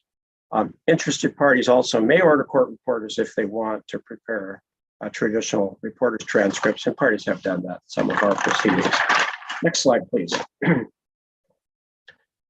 This slide lists the board. This is sort of our final product to show what we've actually accomplished. This slide lists the orders the board and the board's executive director have adopted in AHO proceedings. The order numbers that end with exec are obviously, I'm sure you're all familiar, our executive director orders were the ones without any suffix or board orders. All of the executive director orders listed here were executive director orders approving settlement agreements among the parties. All of our orders that have followed contested hearings have gone to the board, and the board has ultimately adopted the orders. There are 3 more orders that the board adopted in July, just to let you know, we still are working hard. That were adopted during the board's July meetings. We haven't yet received order numbers or clerk certifications for those orders, so we have not yet been able to ask DIT to post them to this page, but obviously we will as soon as we get those final orders from the clerk. Next slide, please. So in our proceedings, we do have a statutory priority for enforcement matters. We've had 7 board orders after AHO hearings and 8 executive orders after settlements. And the third sub-bullet point here is something I would like to emphasize. And I'm not sure, these numbers change frequently, but I think these are the most up-to-date numbers. The Division of Water Rights Enforcement section has withdrawn 10 other ACL complaints where there had been hearing requests, and 7 respondents have withdrawn their hearing requests. Basically, in each case after a pre-hearing resolution of the complaints. Certainly the parties deserve most of the credit for resolving their issues and leading to these results. But I would like to think that the fact that we were ready to issue a hearing notice and hold a hearing may have motivated these parties to take these actions when they did. And then also listed here, we have had 5 orders after AHO hearing and permitting proceedings. Those are hearings on applications and for new water right permits and petitions to change existing water right permits and licenses. Next slide, please. So currently pending, we have developed and certainly still have a full docket. There's a proposed order that has been submitted to the clerk of the board that my colleague Nicole Kinsey will be presenting to the board during its August 16th board meeting. For the 3 water right enforcement proceedings described in the second bullet point, one is a proceeding for which there was a hearing before a board member that was held before the AHO was created. As Chair Esquivel, as you mentioned, that was the old way that the board did hearings. There's not been a final order in that matter, and it was assigned to us to go through the hearing transcript and recording and exhibits to prepare a proposed order for consideration by the board. The other 2 proceedings are proceedings where the AHO has held hearings And either the parties have completed briefings, filing their closing briefs, and we're working on the proposed order, or the parties still are working on their closing briefs. And after we receive those, we will work on the proposed order. There was an enforcement proceeding. We had one more scheduled for hearing. I just learned last week that the prosecution team withdrew its request for action in that proceeding. So I guess we can sort of take that one off the list. And we will be scheduling hearings in the 4 permitting proceedings. They tend to have some preliminary pre-hearing steps, so we can't get them to hearing right away. But of course, we try to get them to hearings as soon as we can. The last 3 bullet points are interesting.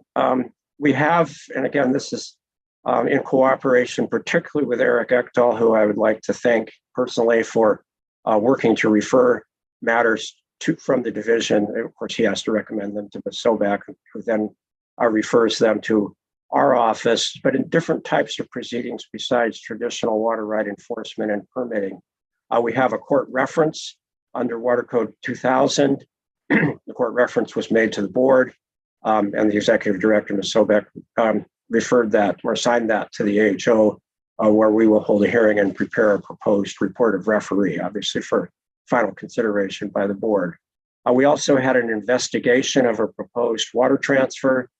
Comments on the draft report of investigation are due the end of this month, and we will then prepare a final report. And we have a complex proceeding involving a petition to change a fully appropriated stream designation that's pending. We've had some of the phases. Again, Ms. Kunze has taken the lead on that, but we've had some phases of that process we've held hearings on, and others to be scheduled in the future. So next slide, please. Water Code 1113 says that the Administrative Adjudication Code of Ethics, which is listed here, applies to AHO hearing officers. And of course, we do follow that. As appropriate, we use precedents from court decisions on court and administrative ethical issues for guidance. And I did mention in the second bullet point that we're independent from other board divisions, although we certainly do have some coordination as necessary during our processes. The third bullet point is one that's been very important to me over the years, and I've emphasized it. Some might say I've been fanatic about it. And that's to try to avoid all individual, what are referred to as ex parte contacts with the parties. Ex parte is Latin for something like talking to one party when the other parties aren't present in the room to hear the conversation. I think that's very important, so everybody knows what our discussions are with any party. Sometimes it takes a little extra time when somebody really wants to just talk to us about how they can upload a file to our FTP site. And I say, no, you need to send us an email with copies to all the other parties. Frankly, it's probably overkill, but also some of the other parties may be having similar problems. And most importantly, then everybody knows what all our communications are with the parties about any particular proceeding. And we also post those communications, usually PDF files of emails, to the board's FTP site in the folder for the proceeding that's accessible by all interested parties. We do occasionally have necessity of recusals where AHO staff members have previously worked on matters that now are before the AHO, and we do advise the parties of those recusals. Next slide, please. The statute does also direct that we have efficient hearings, which we think also means prompt hearings. And these are some of the actions we take to try to achieve those results. We follow a practice that the Division of Water Rights started before the AHO was created, and we think it's a very good practice of preparing proposed amended water right permits and licenses in most permitting proceedings, and then including those with a hearing notice.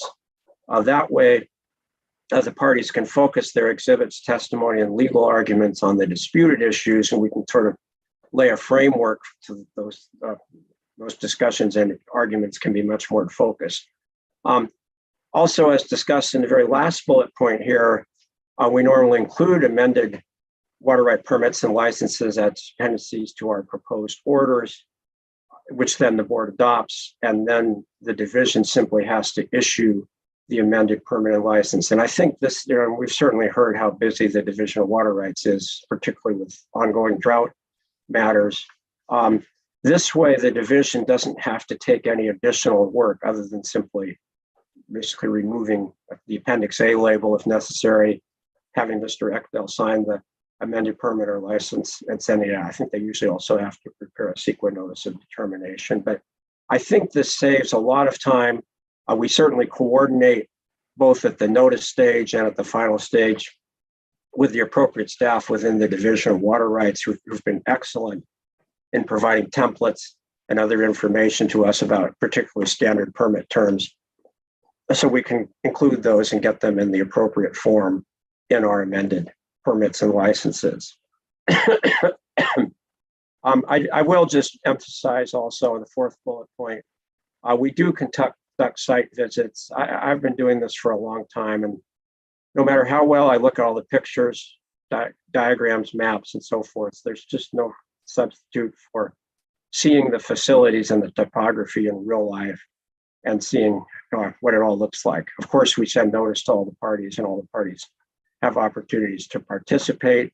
And my very competent and qualified staff takes photos and video recordings of the key observations and discussions during those site visits. And of course, we add those to the administrative record. Just the fact that the legislature set up the whole process so that the hearings and proposed orders are within our office and that we have designated expertise in water right proceedings, I think really does give us an advantage for getting our proposed orders prepared and completed in a timely manner. Next slide, please. So our process for preparing proposed orders, the applicable statute, Water Code 1114, specifies a deadline, which normally is 90 days after the matter is submitted, for us to complete our proposed order and send it to the clerk of the board. With the Zoom recordings, we don't have delays for preparation of hearing transcripts, and we can get right into closing briefs by the parties in our proposed order. One thing we've done that I think is a very beneficial proceeding is we almost always, except in the very simplest matters, we almost always circulate draft proposed orders to the interested parties for their review and comments before we prepare our final order and transmit it to the board clerk. This is good. I mean, we certainly do the best we can with our draft proposed orders, but I will say in almost every single matter we've had, the parties' comments, and we don't agree with them all, of course, and some of them disagree with each other. But often the parties have very valid comments, and we make edits to our draft proposed orders to consider those, which leads to better final proposed orders. We normally include an appendix in our final proposed order that summarizes the parties' comments and our responses.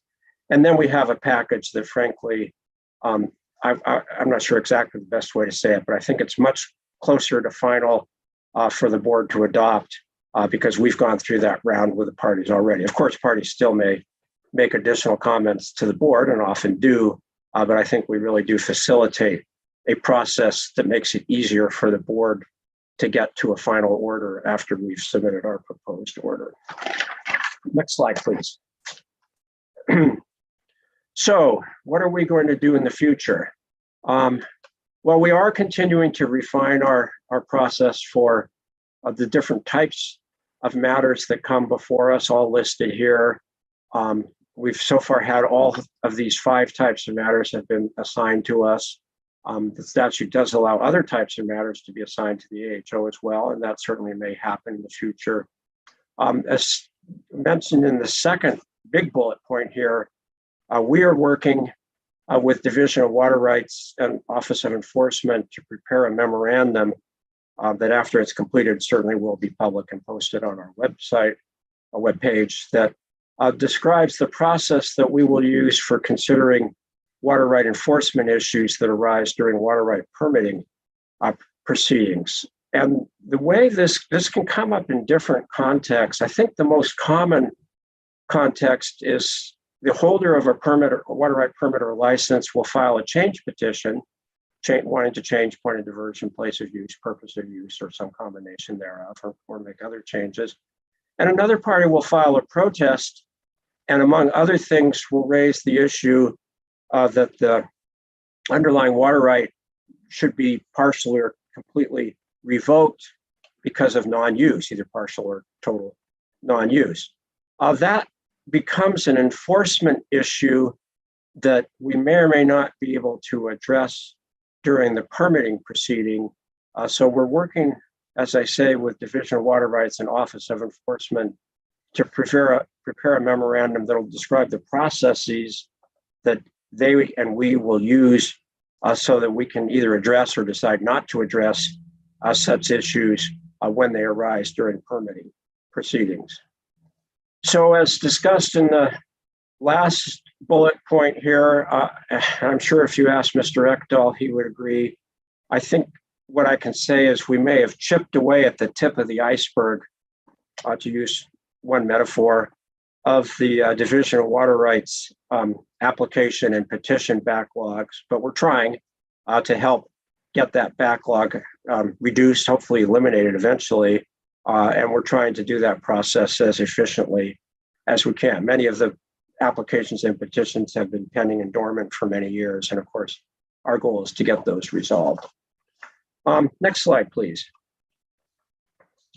So we will continue to prioritize our processing of water right enforcement proceedings as required by the statute. We will continue to work with the Division of Water Rights to determine which permitting proceedings and other matters the division should recommend that the executive director assign to the AHO. We have used and will continue to use orders setting deadlines, primarily pre-hearing deadlines, to complete various actions to move proceedings along. And there are different pre-hearing matters that need to be completed before matters are ready for hearing. The most common and I think most important one is often there's not a completed CEQA document, an EIR, a negative declaration usually. And particularly if the petitioner or applicant is a public agency, they're the lead agency. So it's within their responsibility to do that. And we normally don't want to hold a hearing until after that CEQA document is completed, because frankly, it may have very useful information, particularly regarding the environmental impacts or potential environmental impacts of the proposed action. So we have used that process basically under the board's authority to require parties to provide information to specify deadlines for completion and submission of those documents to basically try to keep them moving along. As noted in the last bullet point, we haven't done this yet, but I'm hoping to get started with some mediations. I do have some experience and training as a mediator in appropriate proceedings. Some proceedings will never resolve, but others, there is a good chance they will resolve, and parties have even asked us for assistance in mediation in some proceedings. So I'm trying to work on setting up that process. I'm pretty sensitive, having done mediations in court. I never really thought it was fair when the trial judge said, okay, well, I'm going to be the mediator today, so divulge all your confidential information about what you're willing to settle. And if we don't settle, by the way, I'll forget all that, and then we'll have a trial. So we have a small office with limited personnel, but as much as possible, I'm going to try to take the view that whichever AHO hearing officer runs a mediation, then he or she is basically off the team for subsequent hearing proceedings if the mediation does not result in a settlement. It doesn't talk about any of the substantive issues with that. I think that's in fairness to the parties, and hopefully if the parties trust us that we really will do that, which we certainly intend to, they can be more candid in the mediations, and we're more likely to actually reach mediated settlements. Next slide, please. Well, 2 more to go. Thank you for your patience. So, as I mentioned earlier, when I started working for the board at the end of 2019, I had no idea how dramatically, I had no idea COVID-19 would come up. I'd never heard of it. And I certainly had no idea how dramatically it would change our processes. But it did, and we have adjusted and developed an efficient and productive office. I almost cringe when I think about what the next unknown development is, since of course we don't know what it will be. But I think we've at least established a foundation so we can adjust our processes as necessary to deal with changes and to continue our goals of providing fair and efficient hearings and solid proposed orders to transmit to the board for the board's consideration. So next slide, please. This is the last slide. So this is a whirlwind tour through almost 3 years of the AHO and our goals for the future, and I will be glad to answer any questions. Thank you so much, Mr. Lilly. It's really is impressive knowing that the pressures of COVID and which I think across our institution and have been able to handle well, but particularly as you stand up a new office, how challenging that must have been. And so to see the amount of productivity out of the AHO at this really needed time, truly, as we have a new and even more renewed focus on water rights in this, I hate to call it this drought because we are so much in the middle of responding to ongoing impacts from the last, in 2014, 2015, the depths of this last dry period, if you will. So just thank you. I know there's a lot of pressures and have just been incredibly impressed at the professionalism and here just the building of a first office for us in a way that is actually taking advantage of these 21st century technologies, is completely remote, and to your point, has actually found a lot of efficiencies in kind of being forced into that space. And so to your note, who knows what the next uncertain thing may be around the corner, but I know that we have a strong foundation thanks to you and your other hearings officers and all the staff at the AHO in building something for the first time. And here, while we're still kind of flying midway. So thank you. I look over to my board colleagues if there are any questions or thoughts at this point. For me, I'll just note as we said, there is so much more work to be done in the water rights space. We haven't really even chipped at the iceberg that is that backlog. But for me, I continue to be encouraged and look to ways in which we can continue to use the AHO to facilitate just the good work we know that's going on. There's a lot of big projects that are coming down the line, a lot of important decision making before us.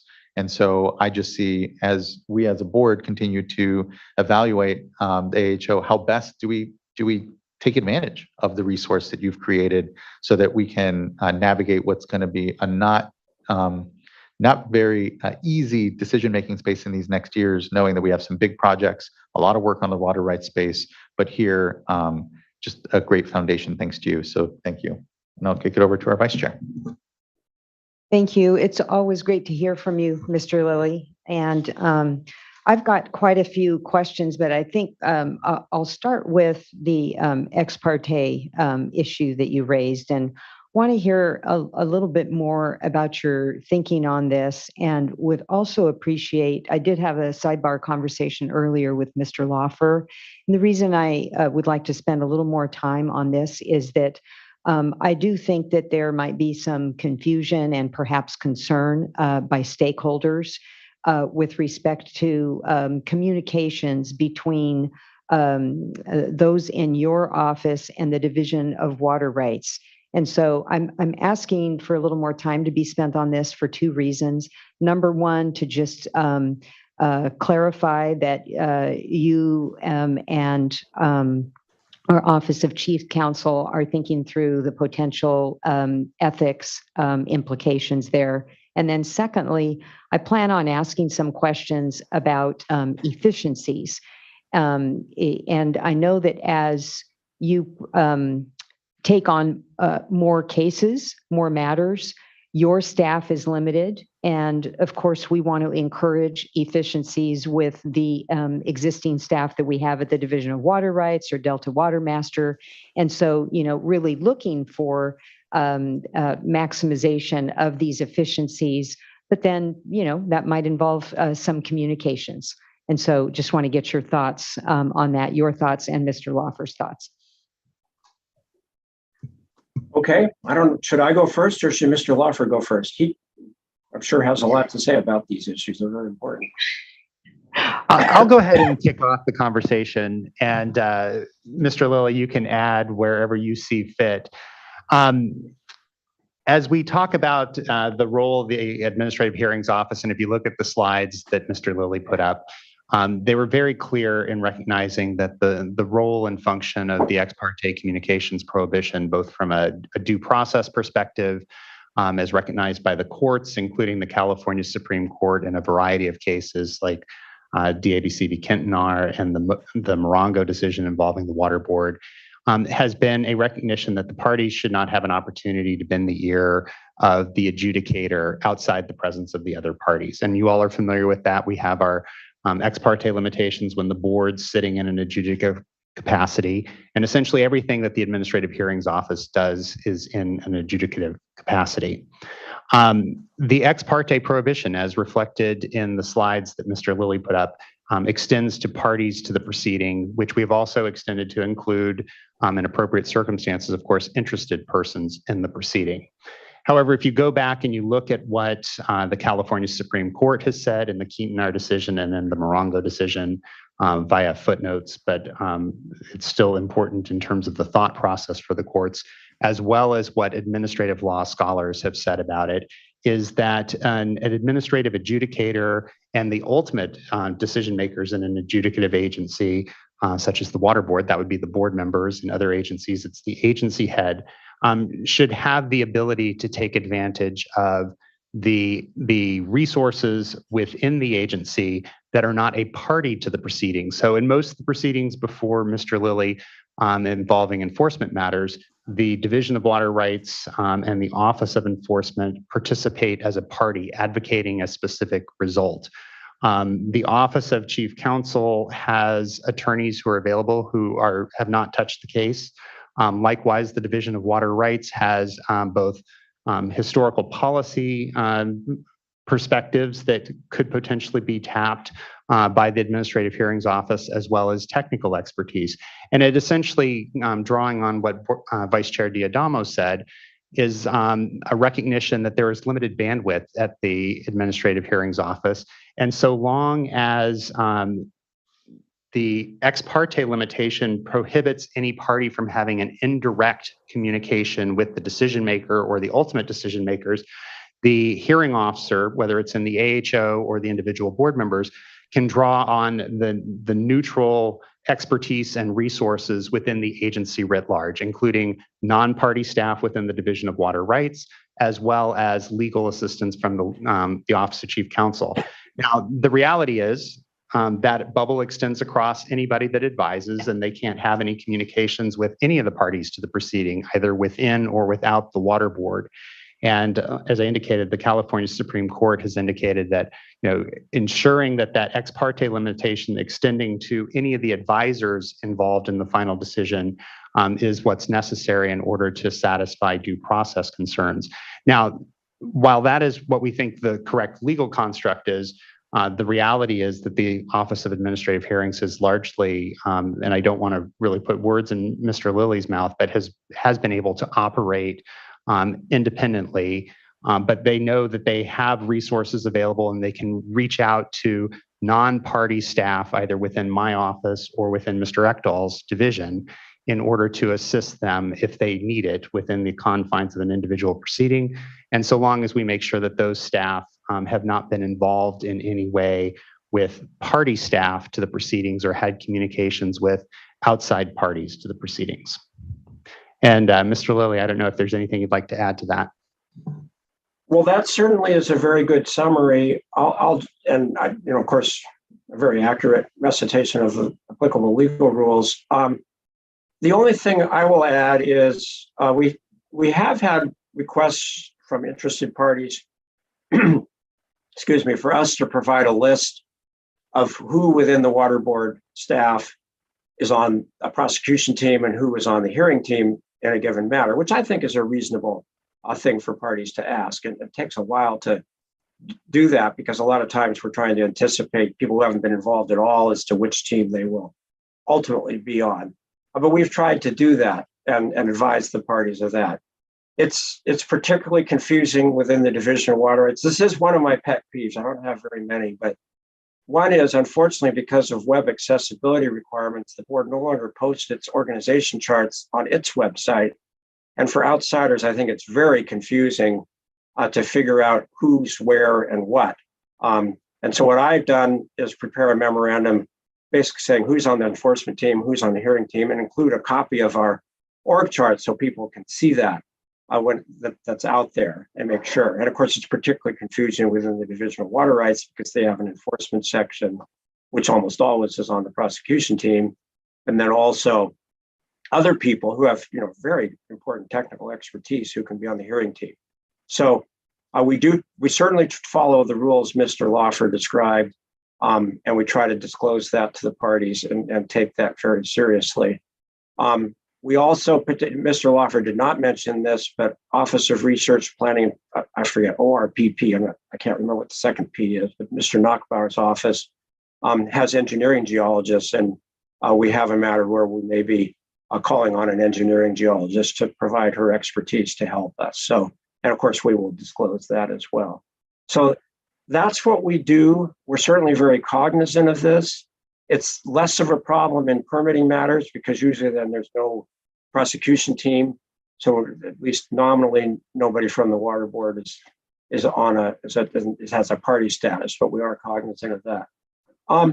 I think, Vice Chair Diadamo, there may have been something else you were alluding to, which I think is very important, and that is that sometimes scrupulous attention to ex parte rules can become laborious, as in we can't just call somebody and talk to them about how to upload their exhibit file or something like that. And instead we go through an email process and so forth. And there's no doubt that's less efficient. But I guess I think the benefits of being very strict on avoiding ex parte contacts outweigh the problem with lost efficiencies. So I don't know if that completely answers all of your questions, but if not, please let me know and I'll follow up.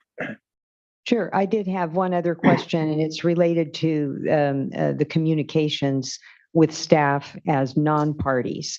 And so the second question is related to, and I don't know that you would be equipped to be able to answer this, but maybe in a future either report or communication, but looking at how can we quantify the efficiencies of the AHO?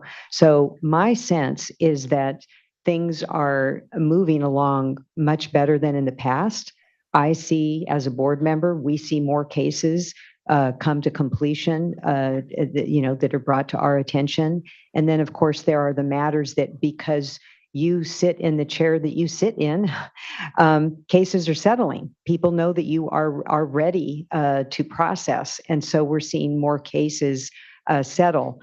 Nonetheless, some of these cases are rather involved and do involve staff time, both at AHO and also at various offices within the State Water Board. And so I'm just looking for a way that we can, going forward in the future, figure out how can we quantify the efficiencies or lack of efficiencies of this new office that we have now that you've been here for several years. And Ms. Sobek, Mr. Oppenheimer, all of you, welcome to comment, both as to your opinion now or, how could we go forward with an evaluation of this without it taking up the exercise in and of itself, taking up a lot of time.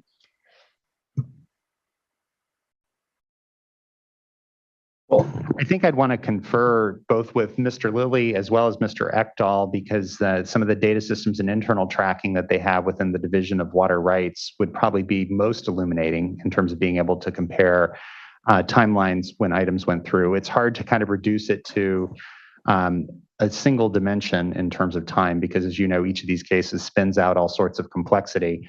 But I think we could, as a management team, sit down and talk about ways that we could tease that out and then work with the AHO throughout that process, of course, and then bring it back either in an executive director's report or in a subsequent AHO report.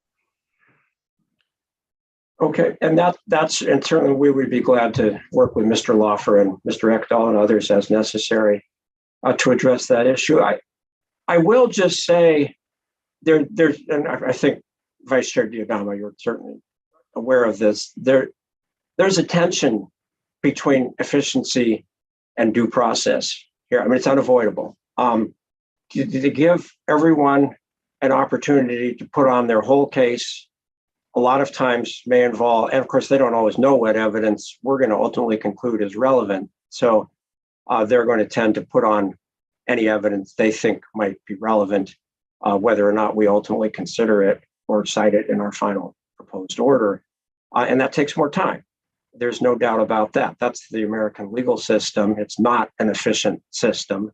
It's supposed to be fair to all the parties, but at the expense of perhaps taking more time. So, and of course, that means if in enforcement matters, if respondents raise issues, sometimes I'll turn to the prosecution team and say, I think you need to address this issue, and that'll take more time by the prosecution team. So, there's no one simple answer here. And of course, we can continue to work with board members as appropriate and with Mr. Laufer and others as appropriate to address this. But I want to just note there is an inherent conflict between providing full due process of law to all parties and having a most efficient hearing. And that conflict will always be present. Understood. Thank you. And then just lastly, want to thank you for your suggestion your consideration of mediation, and look forward to further updates on that. That's all I have. Well, Thank you. And certainly if we can resolve things through mediation, that's a huge efficiency. Thank you both. And thank you so much, Vice Chair. Board Member McGuire. Yes, Mr. Lilly, thank you for the update today. And it's better late than never, even if it's a biannual report. I still think you have a lot of important information. I don't have a whole lot in the way of questions. Just want to say that I really have looked at the Administrative Hearing Office has quickly become a critical part of the board broadly.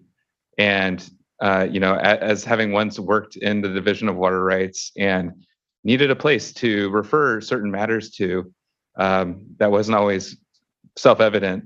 Now having that through your office, I think is an incredible benefit for us to be able to move these types of issues forward. So just looking at that list today and seeing, the cases that have settled out, plus all the list that has been addressed through your office over the last couple of years, really is remarkable. I didn't have a way to benchmark or set expectations. I didn't really quite know what was within the realm of possibility, but given everything that you've been through and having to start from scratch, well done, I would say. And I guess maybe I do have a question. So I guess that is, you just kind of teeing off this discussion about efficiencies and where we can find, or, are you working at a high level? I just would always be interested, this is a group think, your matters involve many, many parties, from the division, water right holders, their council. And so always interested in hearing from the community that's involved with your office in terms of their ideas. You're 3 years in nearly now. So, are there thoughts or suggestions for ways to continue to improve what you've already established and build on that? Acknowledging, of course, that you do have limited resources, but that there's always room for improvement. I've always sensed, Mr. Lilly, that you're open to that and those types of constructive suggestions. So would be interested to learn more about what the public thinks generally about ways to improve. Well, that's certainly a very good suggestion. I remember many, many years ago when Art Baggett was the board chair, one of the first things he did as board chair was he held a workshop and basically said, everyone's invited to tell us how we can make water right proceedings better, more efficient, fairer, and so forth. And I think he heard a lot. He may have heard more than he wanted to hear, but I think he responded to a lot of that and really made some significant improvements. So it's something we can add to our list, and we can certainly do that if it's publicly noticed and everyone's invited and it's not concerning any specific proceeding. We don't have any ex parte rules. But I think that is a good suggestion, which I had not thought of. So thank you. Thank you, board member. And again, just thank you, Mr. Lilly. I know you're a bit under the weather, and so appreciate that we have these ability to have a remote meeting here and still have your participation. And so thank you. You're welcome. Thank you. This discussion, and again, I think you hear from all of us just acknowledging how critical the resource of the AHO is, how we appreciate the care and attention you've given it to it, and how we can all acknowledge that there's still a lot to do. There's still here a lot, whether it's the backlog or the decision making we're going to be called to do. So these process improvements, and I appreciate to your point, there is that fundamental challenge between, belts and suspenders, due process, and timely and quick and expedited work. And so I think it's one of those fundamental things, a problem you don't solve but manage. It is something that we always have to simply balance here in our work, but appreciate the good conversation on what that balance might be. I have nothing further, and so just thank you again. Really appreciate that this is, and again, overdue or not, just a really important conversation. And so look forward to the next update. And I know much work here to be done.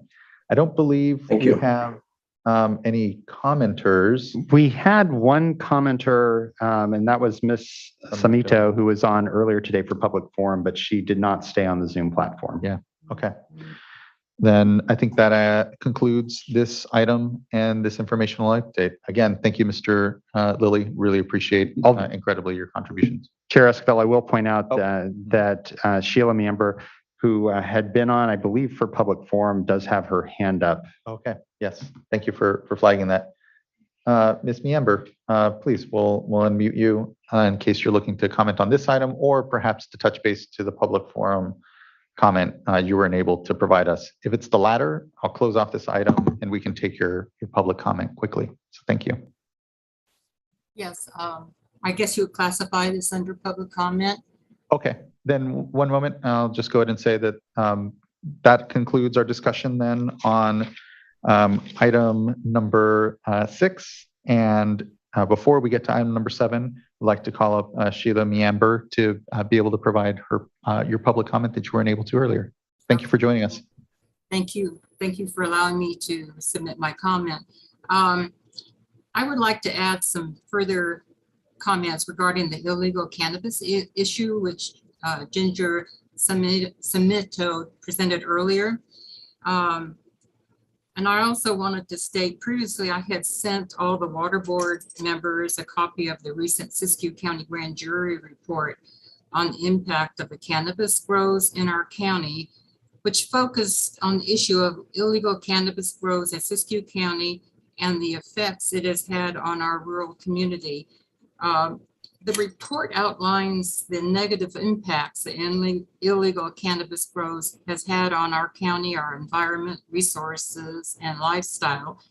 We have tried to enlist help and assistance from our state senators, local representatives, our governor, state and federal agencies, and others. But those pleas have fallen on deaf ears. I would hope you have read the grand jury report, which includes pictures, and would agree that there is a real need to preserve this beautiful county of ours, and which has so much to offer in the way of recreation, landmarks, historical sites, and a lifestyle and pristine beauty that draws people from all over our area. For some background on me and our family, we are a 5th generation cattle operation located in Shasta Valley along the Shasta River. We have always been supported for improvements, conditions for the fish. My husband has received recognition and awards from the North Coast Regional Water Quality Board for the enhancement of water quality, and the Klamath River Basin Fisheries Task Force for supporting agronomous fisheries restoration. Our children and grandchildren want to continue with the preservation of the Shasta River for the fish and the improvements that we have made. But because of illegal pot growers who are not following the law and regulations, water theft, contamination of our water and land, hazardous material spills, wildlife poisoned. It's putting all this at risk. Our law enforcement agencies and personnel are understaffed and unable to monitor the increasing violations and environmental abuse taking place. This is a public and safety issue. Law-abiding citizens are being targeted and threatened with water restrictions and fines, thus curtailing their legal water rights. But there doesn't seem to be an urgency to go after the illegal users and those that are aiding, abetting, and profiting from the illegal activities. As a result of this illegal activity, we are now encountering organized crime, various cartels, Chinese, Mexican, Russian, Mongs, and human trafficking, inhumane treatment of animals, air pollution, armed guards, all of which have created a black market situation. Huge plots of land are being purchased in this county for marijuana, which is being laced with drugs such as fentanyl. 80% of illegal marijuana grown here is transported out of California. Brissette Farms and Darrell Souza, just to name a few, continue to violate health and safety codes big time. And I would say stiffer fines and legal actions need to be taken against these individuals. Prop 64 has been a failure and thereby created a black market situation that is thriving. Cal EPA has a $16 billion budget, and the focus and the resources from that department needs to be providing additional funds and personnel to Siskiyou County to eradicate this cancer that is affecting our county. Our governor likes to tout about the budget surplus, and so therefore the governor needs to step up to the plate and address our concerns. So in my opinion, and others who are living in this area and dealing with the consequences of what is happening here, we feel a state of emergency needs to be declared. One further comment, and I'll finish with this. I take exception to one of the commentators lumping all farmers, ranchers, ag users into one group as not good stewards of the land, and that's my wording.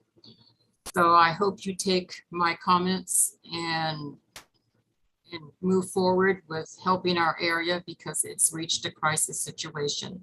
Thank you. Thank you, Ms. Miember. I did provide here, and I'll repeat my comments to Ms. Samito. One, I appreciate you flagging this for the board, and would note importantly, there's actually a firewall between actual enforcement cases and enforcement and us as a board. But we did receive an update from our enforcement staff to help shed light on the fact that we are putting resources to what is one aspect of the drought here, and a challenge certainly we know in Siskiyou County. And so since 2019, the board has issued over 50 notices of violation for cannabis-related water rights and water quality investigations.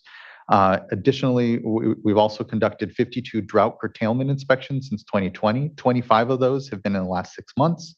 We've issued 18 administrative civil liability orders, and currently we're processing, as we understand, 28 pending complaints in addition to the ones that you and Ms. Samito have been bringing up. So do know that we take all waste and abuse of the water rights system and water quality violations very seriously.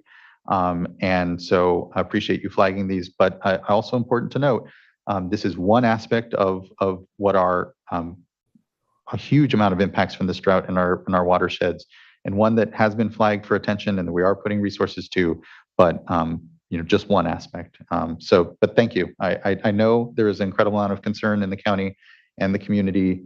And like I said, as I reviewed the work that our enforcement staff are doing to contribute to getting a handle on it, appreciate that we'll continue to balance out what are, for I know all of our community, all of our agencies and our communities, a limited amount of resources to do everything. And so we're doing our best to make sure and have that right balance amongst it all. So I really do appreciate you flagging and continuing to bring this to the board, Ms. Miember.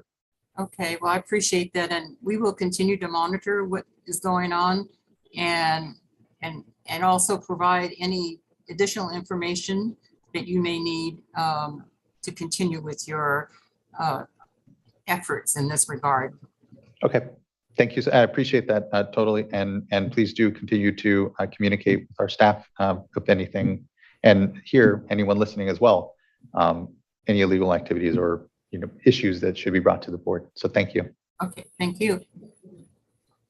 Okay, and thank you for everyone's patience on that as we had a good touch back to our public forum. And now it brings us to item number 7, or apologies, yes, 7, board member reports. Anyone like to start? Sure, I can start. Thank you. Everyone's looking down this way. So I just have one item. On July 27th, I had the opportunity to meet with a group of leaders in the Central Valley. Also go on to a tour to see some of the good work that's being done. We had a great discussion about some of the projects that are being completed, that have been completed, and some ongoing work and collaboration that is occurring, including the water blueprint. So it was a good day down in the Central Valley, and was very just honored to be invited down there to meet with everyone. Thank you, board member. Vice Chair. And I was able to join in the luncheon discussion, and just appreciate the opportunity to join board member Morgan and local officials from Merced, Fresno, and Stanislaus counties.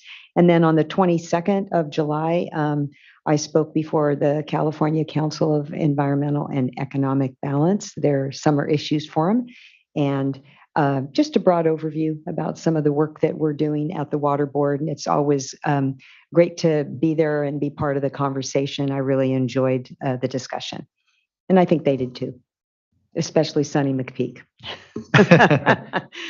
Shout out to Sunny.